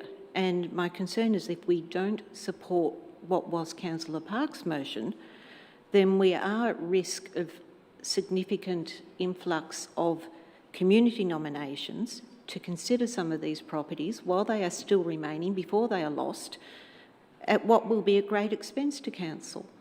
And if this was supported in Councillor Park's motion, it would be much more economically responsible of council to do this in a fiscally managed way, going through due diligence, due process, and allowing it to go to the panel for the panel to interrogate the merit of any heritage significance. It may even be that the panel unearths 1 or 2 of these buildings that aren't deemed significant to actually be significant if the interrogation is done. So I'm really concerned that we are not supporting this, because whilst this particular precinct is the last, it doesn't necessarily mean that it's insignificant. And I believe that there is equal heritage here in this precinct as there is in some of the others.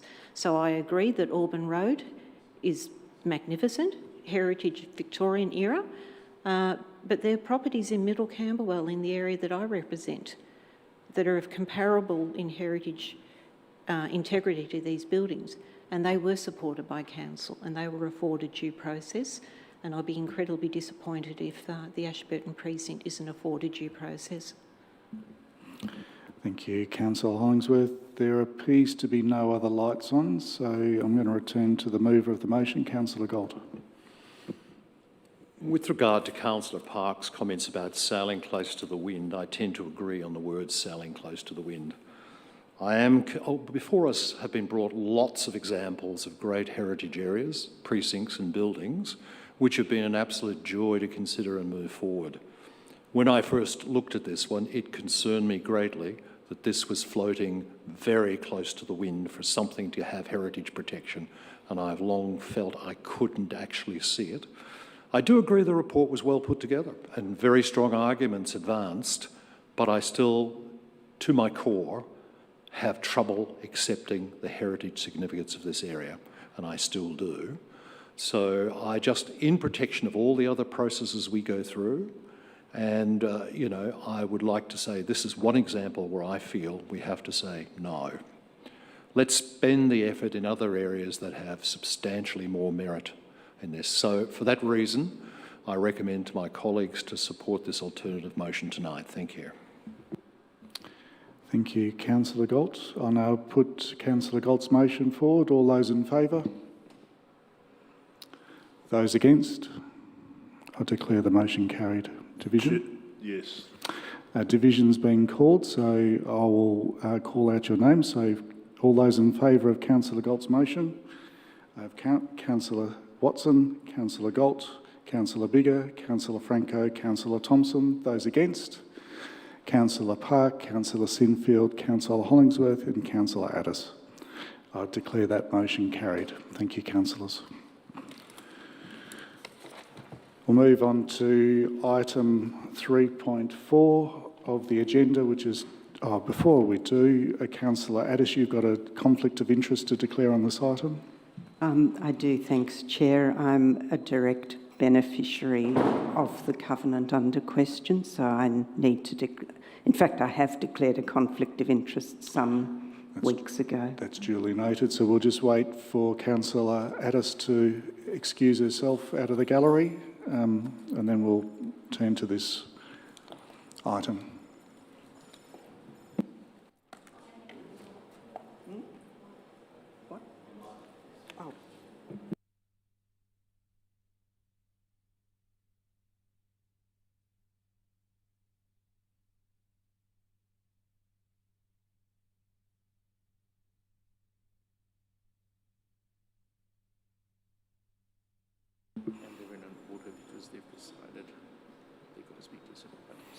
Wonderful. Okay, thank you. Councillor Addis has left the chamber, so we're going to move on to item 3.4, number 2 and 4 Logan Street at 183 Prospect Hill Road, Canterbury, removal of a restrictive covenant, planning application PP23/0348.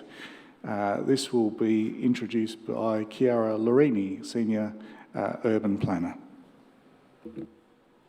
Thank you, through you, Chair. I present this evening application PP 230348 for the removal of a restrictive covenant from 2 and 4 Logan Street and 183 Prospect Hill Road, Canterbury.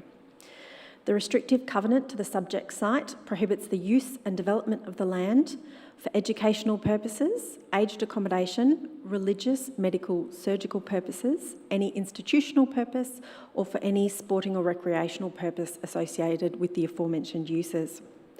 The application before Council seeks the complete removal of this restriction from the subject sites. The application does not seek the removal of the heritage overlay as a planning control. The officer report recommends refusal of the application, and the report outlines the reasons for this recommendation. I'd like to note that the officer report incorrectly identifies the nearest beneficiary objection received as 10 Logan Street. This should actually be one property closer, 1 Claremont Crescent, When considering an application to vary or remove a covenant, Section 60 of the Planning and Environment Act sets out what matters must a responsible authority consider. Specifically, Section 60 subsection 2 sets down the threshold tests for a covenant removal as follows. The responsible authority must not grant a permit which allows the removal or variation of a restriction unless it is satisfied that the owner of any land benefited by the restriction would be unlikely to suffer financial loss or loss of amenity or loss arising from change to the character of the neighbourhood or any other material detriment as a consequence of the removal of the restriction. The Act is clear that where these threshold tests are not met, the responsible authority must not grant a permit. Based on the objections received, officers cannot be satisfied that beneficiaries are unlikely to suffer financial loss, amenity loss, change to neighbourhood character, or other material detriments as a consequence of the removal of the restriction. The proposed covenant variation fails to satisfy all threshold tests set out in Section 60, subsection 2, and as a consequence, the responsible authority is directed that it must not grant a planning permit. While the proposal does not satisfy Section 60, subsection 2 of the Planning and Environment Act, It is also inconsistent with the strategies and outcomes sought by the Burundara planning scheme, as detailed in the officer report. Broadly, it is anticipated that the proposed covenant removal will result in loss of amenity, loss of character, and detriment to the benefiting landowners and nearby residents. It is recommended that Council issue a refusal to grant a planning permit, subject to the grounds detailed in the report. Thank you, Mr. Chair. Thank you, Ms Lorini, for your introduction to this report. Councillors, we've got 8 presenters this evening, all in favour of the officer's recommendation. For the benefit of the presenters, because I know this is quite uniform, I'd encourage you all not to repeat what other presenters have said, but I understand that you're all speaking in order, so hopefully it's a continuous, well-orchestrated presentation to us councillors. So I'll invite our first presenter forward, Mr Andrew Wilcox, if you can come forward. Chair, I missed whether you said there are any speakers against. There are none. No speakers against, 8 speakers for. Thanks. Thank you. Thank you, Mr Wilcox. If we can just commence with your name and your suburb and your 3-minute presentation. Thank you.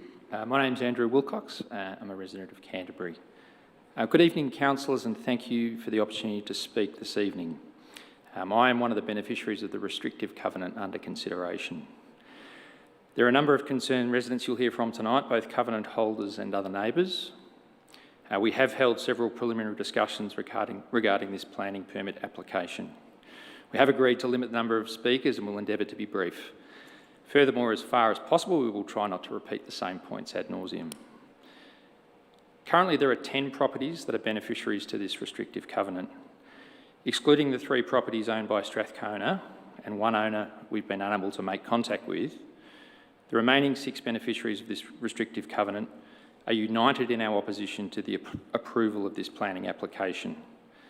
Beyond that, of course, there are a further 30 objections that Council has received. 23 years ago, a group of concerned neighbours entered into a restrictive covenant on their properties with the express purpose of stopping exactly what is being sought by Strathcona today, the further expansion of the school's footprint. I'm speaking tonight on behalf of 2 of the beneficiaries, one of them an original beneficiary, and their support for the restrictive covenant remains steadfast. When my wife and I purchased our family home 12 years ago, we did so in the full knowledge of the restrictive covenant and the protection it offered against ongoing expansion by the school on our block. It should be noted that the school has purchased these properties in spite of the existence of the restrictive covenant it now seeks to have removed. Such hubris to disregard the explicit wishes of other beneficiaries and a continuation of the history of the school's desire to expand its footprint over time.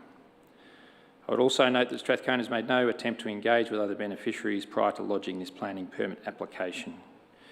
The first we heard of the matter was in a letter from the principal noting the application had been lodged, but also stating, and I quote, "Maintaining a positive relationship and open dialogue with our neighbours and local community is very important to us at Strathcona.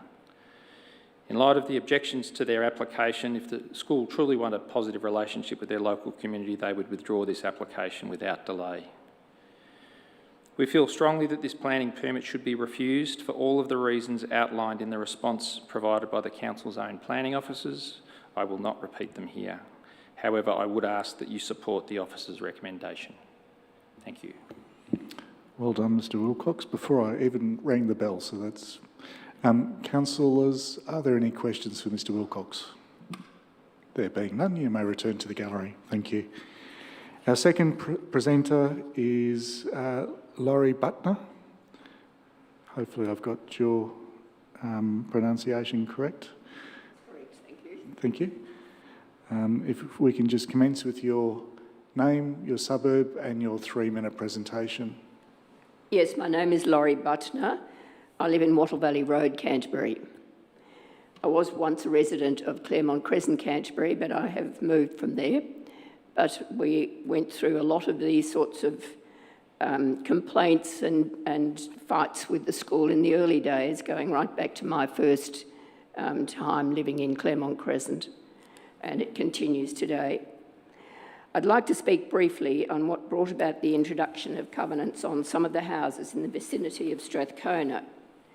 It became clear in the early 70s that Strathcona had visions of extending its boundaries following the acquisition of private homes in the area. Houses were purchased and removed on the original school block as early as the 60s. Acquisition of homes continued across the road in Scott Street from the 70s, and currently these homes are being converted for school use. All fences and trees removed, houses gutted.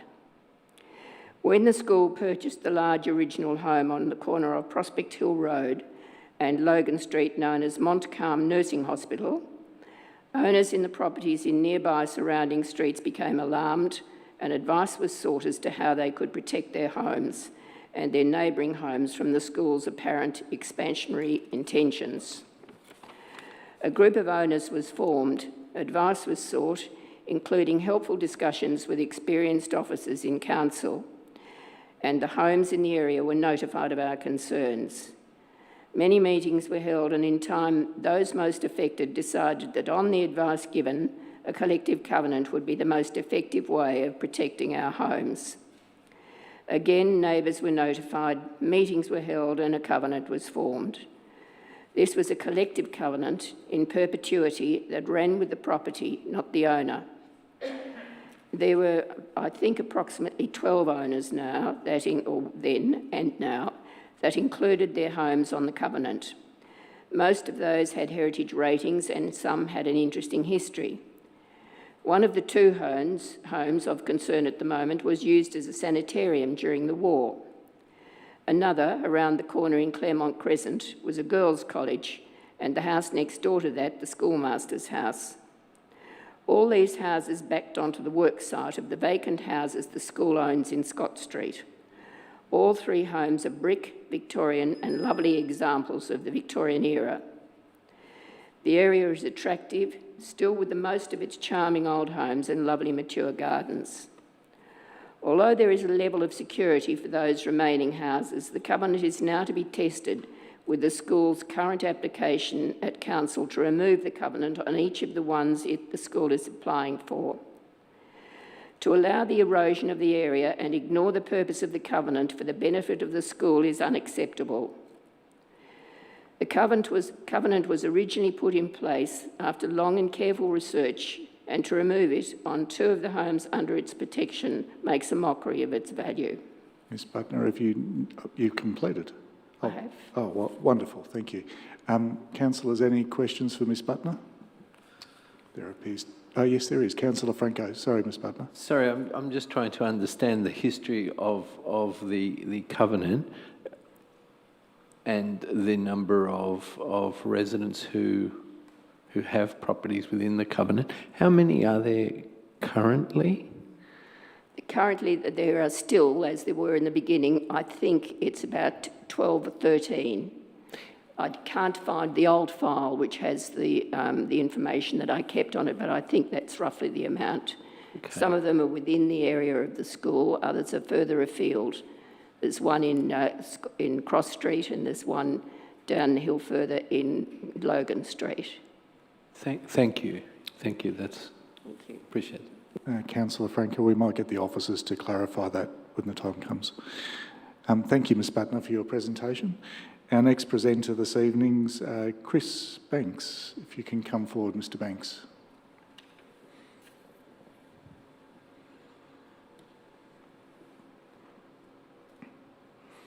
Thank you, Mr Banks. If we can just commence with your name and your suburb and your 3-minute presentation. Thank you. Thank you. My name is Chris Banks and I live on Claremont Crescent, one of the beneficiaries. I moved there about 3 years ago with my wife and 2 children, 5 and 8. They both go to Canterbury Primary. I sit before you as a concerned resident of our beloved neighbourhood, and I would like to bring your attention to 3 points regarding the proposal to remove the covenant. Firstly, when my family and I decided to invest and move into our home, we did so with a full awareness of and confidence provided by the covenant's existence.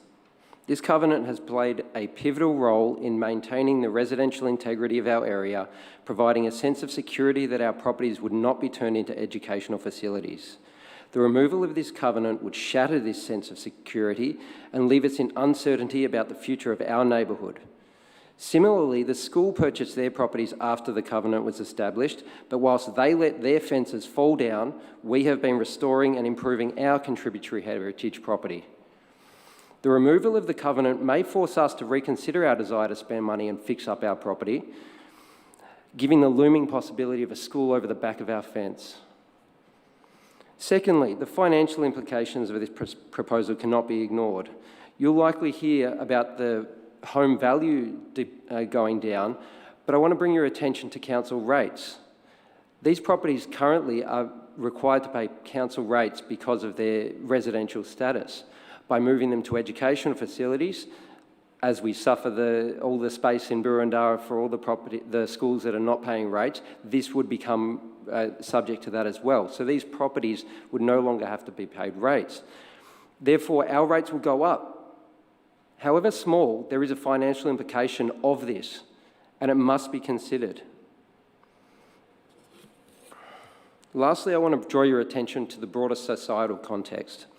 Australia, as you all well know, is grappling with a housing crisis, characterised by a shortage of housing, driving increased property prices and skyrocketing rental rates. All governments are working towards finding solutions to this crisis, and as I understand it, urging councils to contribute to increased housing supply. Strikingly, the proposed removal of the covenant comes with the intention of evicting the current residents from these houses. This move not only removes housing units from an already strained housing market, but also exacerbates the very housing crisis that we all are tasked with alleviating. In conclusion, the decision before you today is not just about a few properties, but it has far-reaching consequences to the impact of the financial well-being of the covenant holders and the broader community, the sense of security for homeowners, the larger societal issue of the housing shortage. I implore you to carefully consider these points and reject the proposal. Thank you, Mr Banks. We do have a question from Councillor Parker. So, is it your suggestion that the removal of two multi-million-dollar houses from the housing pool is going to have some impact on homelessness? 3 will obviously put 3 families into that housing market that they need to go and find homes. And you'd agree they're multi-million-dollar homes? Absolutely, and turning them into archive storage would be a waste of money, one would imagine. Thank you, Councillor Parker. We do have a further question. Oh, we did have Councillor Bigger. Yes, no? No, it was going to be a point of order. Thank you. That's all right. Let's pass. Thank you. Mr Banks, thank you for your presentation. You may return to the gallery. Thank you. Our next presenter this evening is Mr John Hook. Thank you, Mr Hook. If you can commence with your name, your suburb, followed by your 3-minute presentation. John Hook, Canterbury. I will have to talk on a bit of historical. I know the chairman said about that, but mine's about that. My property is at 26 Scott Street on the corner of Claremont and Scott. The main body of the school is directly opposite my property. I'm not a beneficiary of the covenant. I wish I signed up at the time, but I didn't. But however, we are affected persons because I'm right next to the school. And affected by the continued expansion of Strathcona.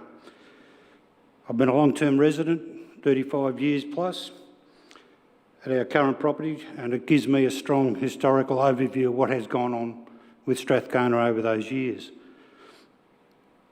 And its quest for stealth, expansion by stealth. My view is not anti-Strathcona, far from it. My 3 daughters attended the school, probably paid for one of the wings there. It's about living in harmony with the residents and stopping the school having its creep into what is residential properties and changing the street scope.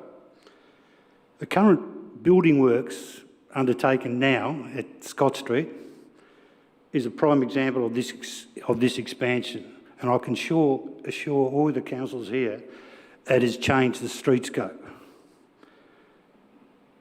The removal of the current covenant would, I believe, instigate changes to the properties at 24 Logan and 183 Prospect Hill Road, Canterbury, at some point in the near future. and diminish the character and history of this unique part of residential Melbourne, which I listened to the other previous about the heritage that you people are really strong on. I applaud that. That's one of the reasons my wife and I moved into Canterbury. In my 35 years plus as a resident, I can testify that any increase in the school's footprint has brought problems such as increased noise, parking and traffic. When I first moved in there was no traffic restrictions at all. I want to commend the officer's report, excellent report, and fully support the recommendation of refusing this permit. Thank you very much. Thank you, Mr Hook. There are no questions, so we'll move to our next presenter. No, sorry, no questions, Mr Hook, so you may return to the gallery. Our next presenter is Sharon Dixon. If you can come forward, Ms Dixon.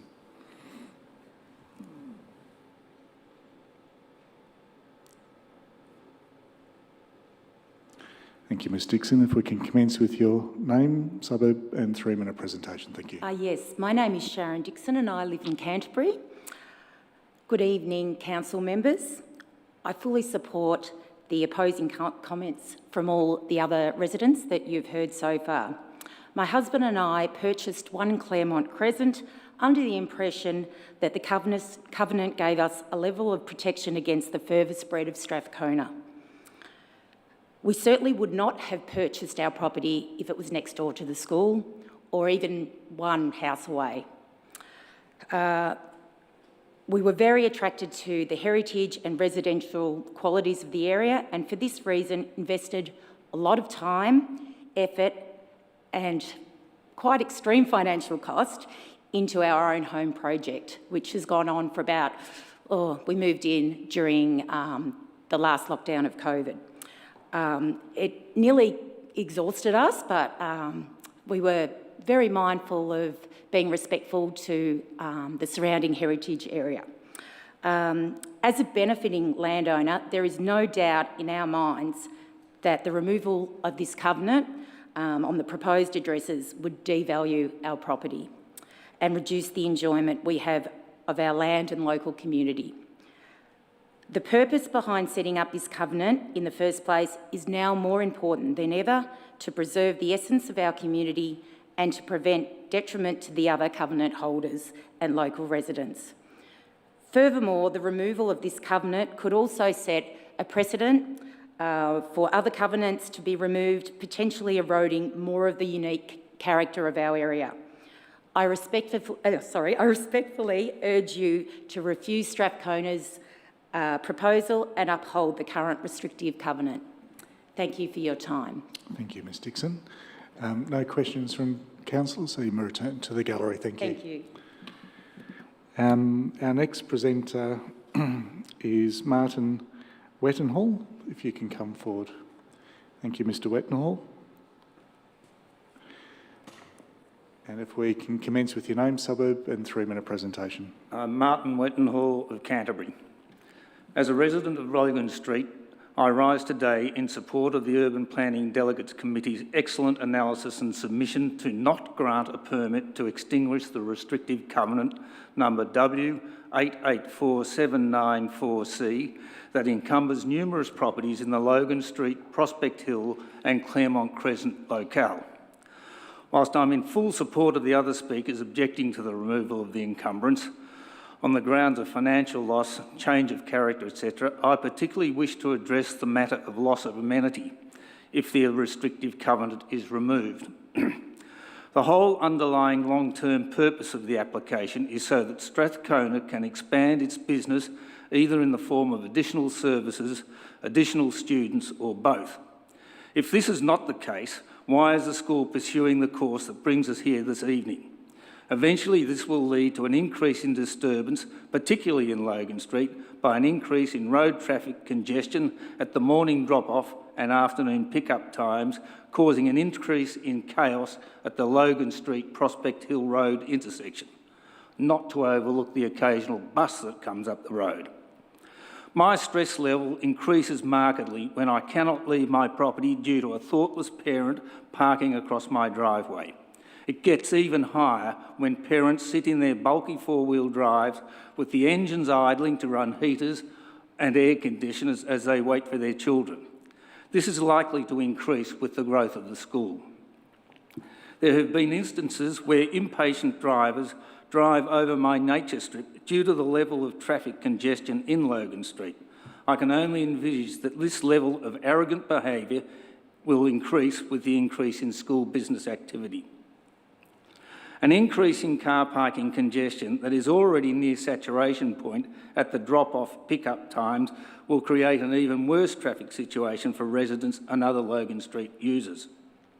Since COVID, Strathcona's staff are already using Matlock Street as a staff car park, there being insufficient space at the school. As the school expands, this will exacerbate reducing car parking for residents and their visitors. It is worth noting that the Strathcona does not pay rates, so the Burundara ratepayers are essentially providing a free car park for the Strathcona staff. The school's principal letter dated the 23rd of May, that I assume is a token effort to demonstrate community consultation, albeit extremely limited, suggests that the removal of the restrictive covenant will not have any short-term impact on staff, students or traffic volumes. Whilst these outcomes are remotely true, in the long-term repercussions of long-term use, which the letter admits will be subject to a separate application, applications that will bypass the Burundara community due to a planning scheme amendment. It is recognised the restrictive covenant matter will be a drawn-out affair as encumbered properties of interest to Strathcona come onto the market, possibly over the next 20 years or so. It is therefore vital that Council does not create a precedent by accepting the application currently before it. Thank you, Mr Wetenhall, for your presentation. Councillors, there appears to be no questions, so you may return to the gallery. Thank you for your presentation. Our seventh presenter this evening, councillors, is Mr David Giddings. If Mr Giddings can come forward. I'll try to be very brief. David Giddings, Canterbury. Tonight I'm representing the Canterbury Community Action Group's members and supporters. CCAG, as it's called, objectives include the protection of the unique residential character and natural environment of Canterbury while supporting changes and development that align with the sensible outcomes for the whole community. You've heard all of the arguments, so I won't repeat them. It seems to us obvious. The problem, of course, is the lack of council oversight going forward, which is manifesting itself in a very clear way today as houses and outbuildings are demolished or altered in Scott Street. After an extended period of neglect and decades of deterioration. In this matter, we are fully supportive of the Senior Planning Officer's decision to reject the application to remove the listed covenants. And I think it's very important, and thank you for listening to us, that Strathcona understands the strength of opposition to their actions. Thank you. Thank you for your short presentation, but a presentation nonetheless. Councillors, any questions? There being none, you may return to the gallery. Thank you. Our last presenter this evening is Ms Jane Bentley, if you can come forward.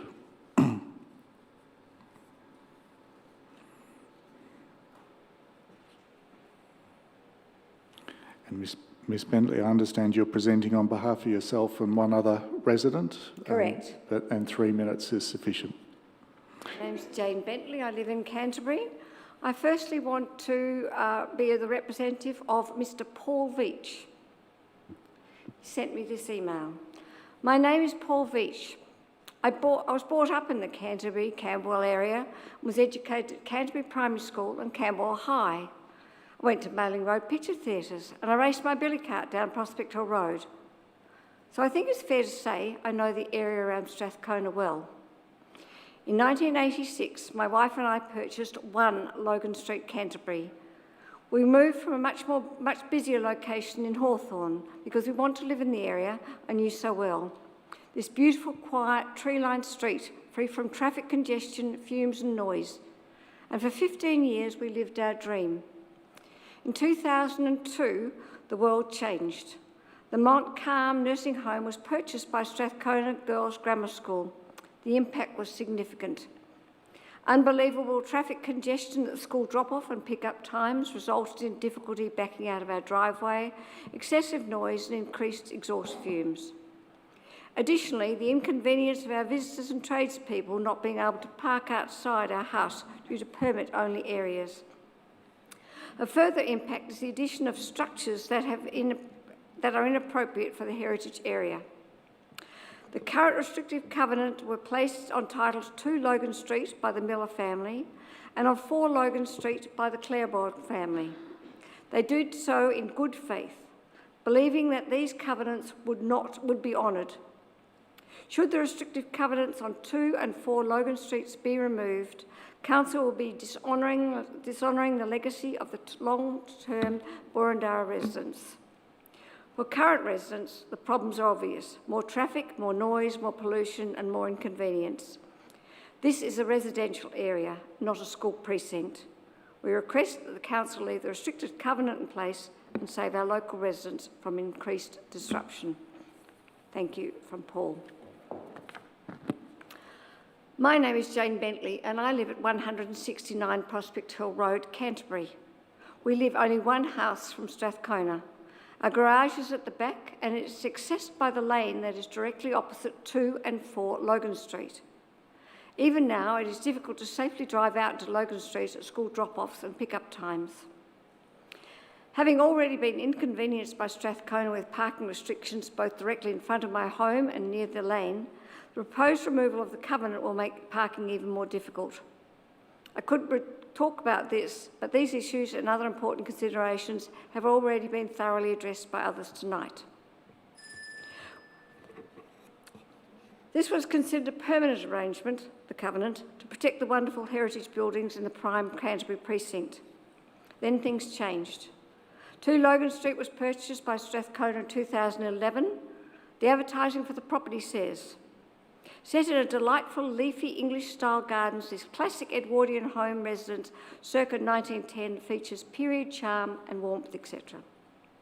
Then 183 Prospect Hill Road was purchased in 2013, and then finally in 2019, 4 Logan Street was also consumed.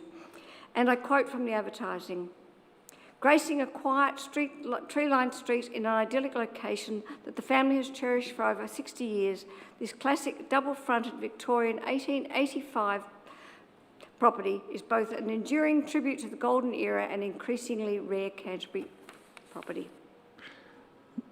Ms Bentley, I might just wind up your presentation. Can I just use one word before I leave?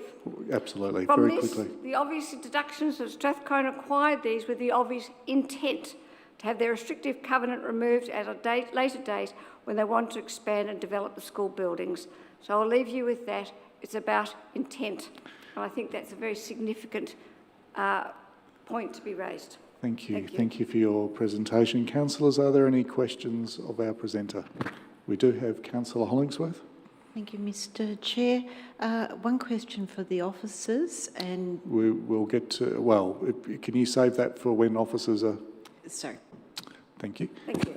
Thank you. You may return to the gallery. So we'll turn to matters arising for officers and then we'll turn to questions. Thank you, Chair. I wanted to respond to the number of properties that are covered by the restrictive covenant. There are 10 properties covered by the restrictive covenant. The application seeks removal on 3 of those properties. 6 beneficiaries have objected and we've not received an objection from one of the beneficiaries.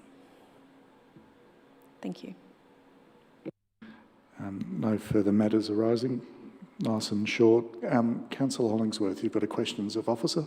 Yes, Yep. thank you. One question, just seeking clarification, and I'd also like to foreshadow a motion. Ms Lorini, are you able to clarify for the benefit of the gallery the comment with regard to schools not paying rates? I'm just concerned there might be some confusion. That's a council decision as opposed to it's a state position. Could you please just elaborate? Thank you. Yes, certainly. Rates are covered under the Local Government Act. An education use, so not like a home education where you might be doing tutoring, but an actual education use where you're registered with the Department of Education, may classify a site as non-rateable for the purpose of council rates. Thank you. Can I just seek some additional clarification that local government does not have any authority over that, that's the state that has set that regulation? Or perhaps Mr Walker, would you like to? Yes, that's not a Burundara policy. That is the Act, the Local Government Act. Yes. Thank you.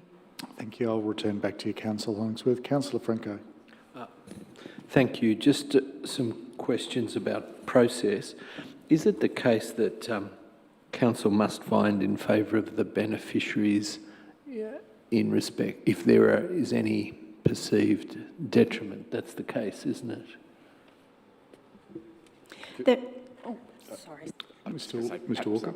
Yeah, through yourself, Chair, and perhaps if I just touch on that, that absolutely is the case. You, as a council, as a responsible authority, must refuse the application unless you can form the view that the beneficiaries of the restriction are unlikely to suffer financial loss, loss of amenity, loss arising from change of the character of neighbourhood, or any other material detriment as a result of the removal of the covenant. It is the Officer view and assessment that you cannot form that view based on the removal of that restriction, and that's based on case history at VCAT, and on that basis, unless you form that view, you must refuse the application. Thank you for that. You've in part answered my next question, but just to be clear, I mean, I'm curious procedurally why the matter is reported to the elected council and a decision isn't made under delegation, given that we're effectively, I mean, I can't make the point that I can't see how legally I could vote otherwise if I wanted to. I'm not saying I want to vote otherwise, I'm just saying that I can't see that I could legally vote otherwise, so why not simply make a determination under delegation rather than report it here? The CEO might respond to that. Thank you, Mr Chair. The question's a fair one. The reason it's here is because one of our councillors is involved in the matter, and it's important that our community have confidence in the decision being made in this way, so it's open and transparent, as opposed to the perception which might otherwise exist, which could be that staff were unduly influenced by a councillor. So it's been put into this environment specifically for governance reasons. Thank you. And it's an option, I take it, for the applicant to appeal to VCAT, and VCAT would have the same criteria? That's a question, sorry, with a question mark on the end. Through yourself, Chair, that's correct. The VCAT, in reviewing the matter, will be bound by the Planning and Environment Act. However, VCAT has a little bit more open power and capacity to consider variations to covenants and removals of covenants. Thank you. Look, one final question. Is there any scope, and I can see that councillors are constrained by the current, but is there an opportunity for the applicant, namely the school, to make a case about greater community benefit or economic benefit? I'm not saying it's there, I'm just curious whether there is any avenue for the applicant to make such a case, whether to council or to a court or any other body.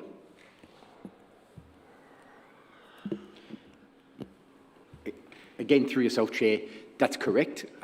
They can make those sorts of cases to VCAT. VCAT has wider scope to consider variations of covenants, particularly given changes to the Planning and Environment Act in regard to variation and removal of covenants, and the date at which this particular covenant was put in place, which is post-1991.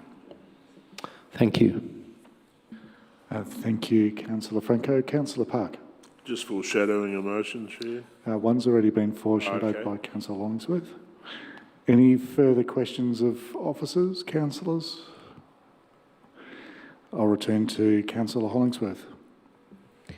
Thank you, Mr Chair. I would like to support the officer's recommendation. Motion for the officer's recommendation. Seconded, Councillor Park. Yes, Chair.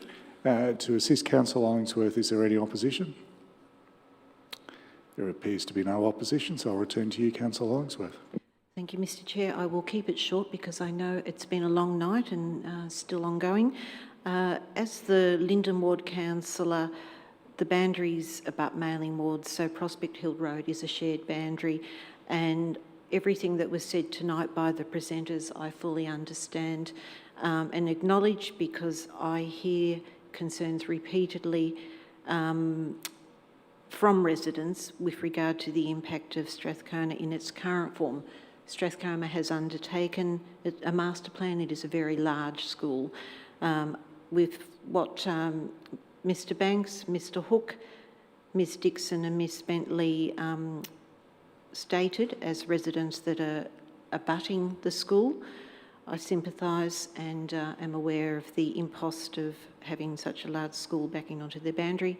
If the covenant was removed, I am aware of one school in Linden Ward that has gone through a similar process to entertain the venue as a facility for art.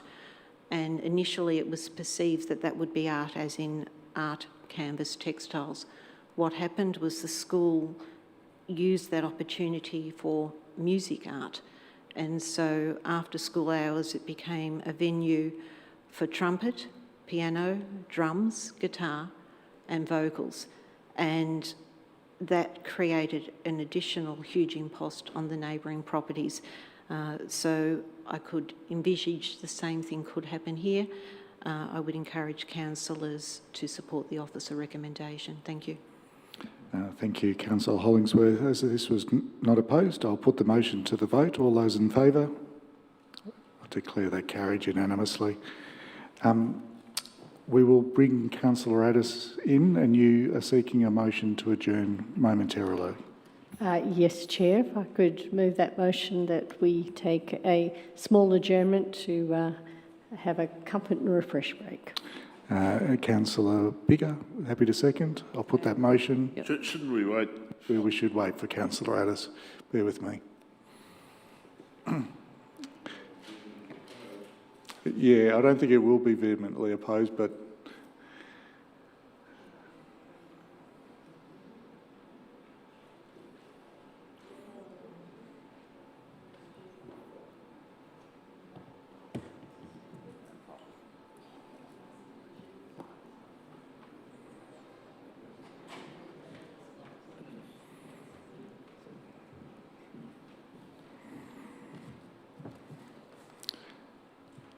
welcome back, Councillor Addis. So we have a motion on the table to adjourn for 5 minutes from Councillor Watson. I have a seconder in Councillor Bigger. Yes, I'm happy to second that. That's the way. Is there any opposition to that? I'll declare that carried. Thanks, councillors. In the gallery, we'll just take a 5-minute break.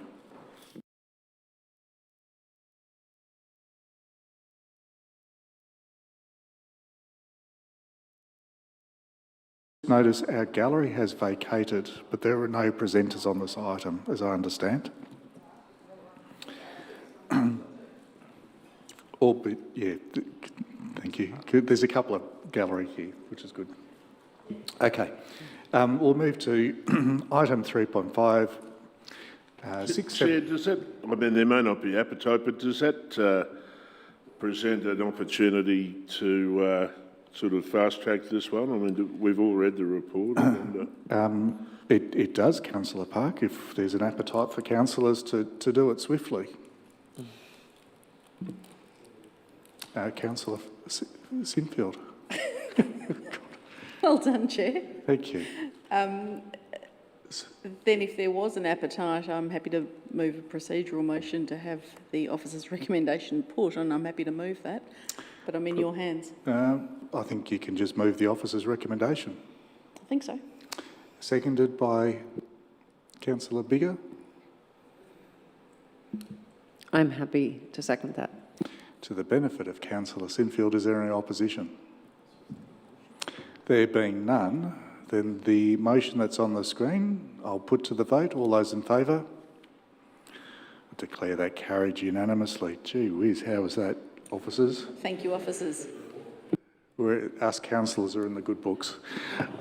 Okay, so that moves us to general business. Are there any items of general business? No items of general business. Urgent business? No items of urgent business. Confidential? That brings us to the close of the meeting. So for all those who have joined us online as well as in person, thank you for attending our Urban Planning Delegated Committee meeting. I declare the meeting closed at 9:10. Thank you, everyone.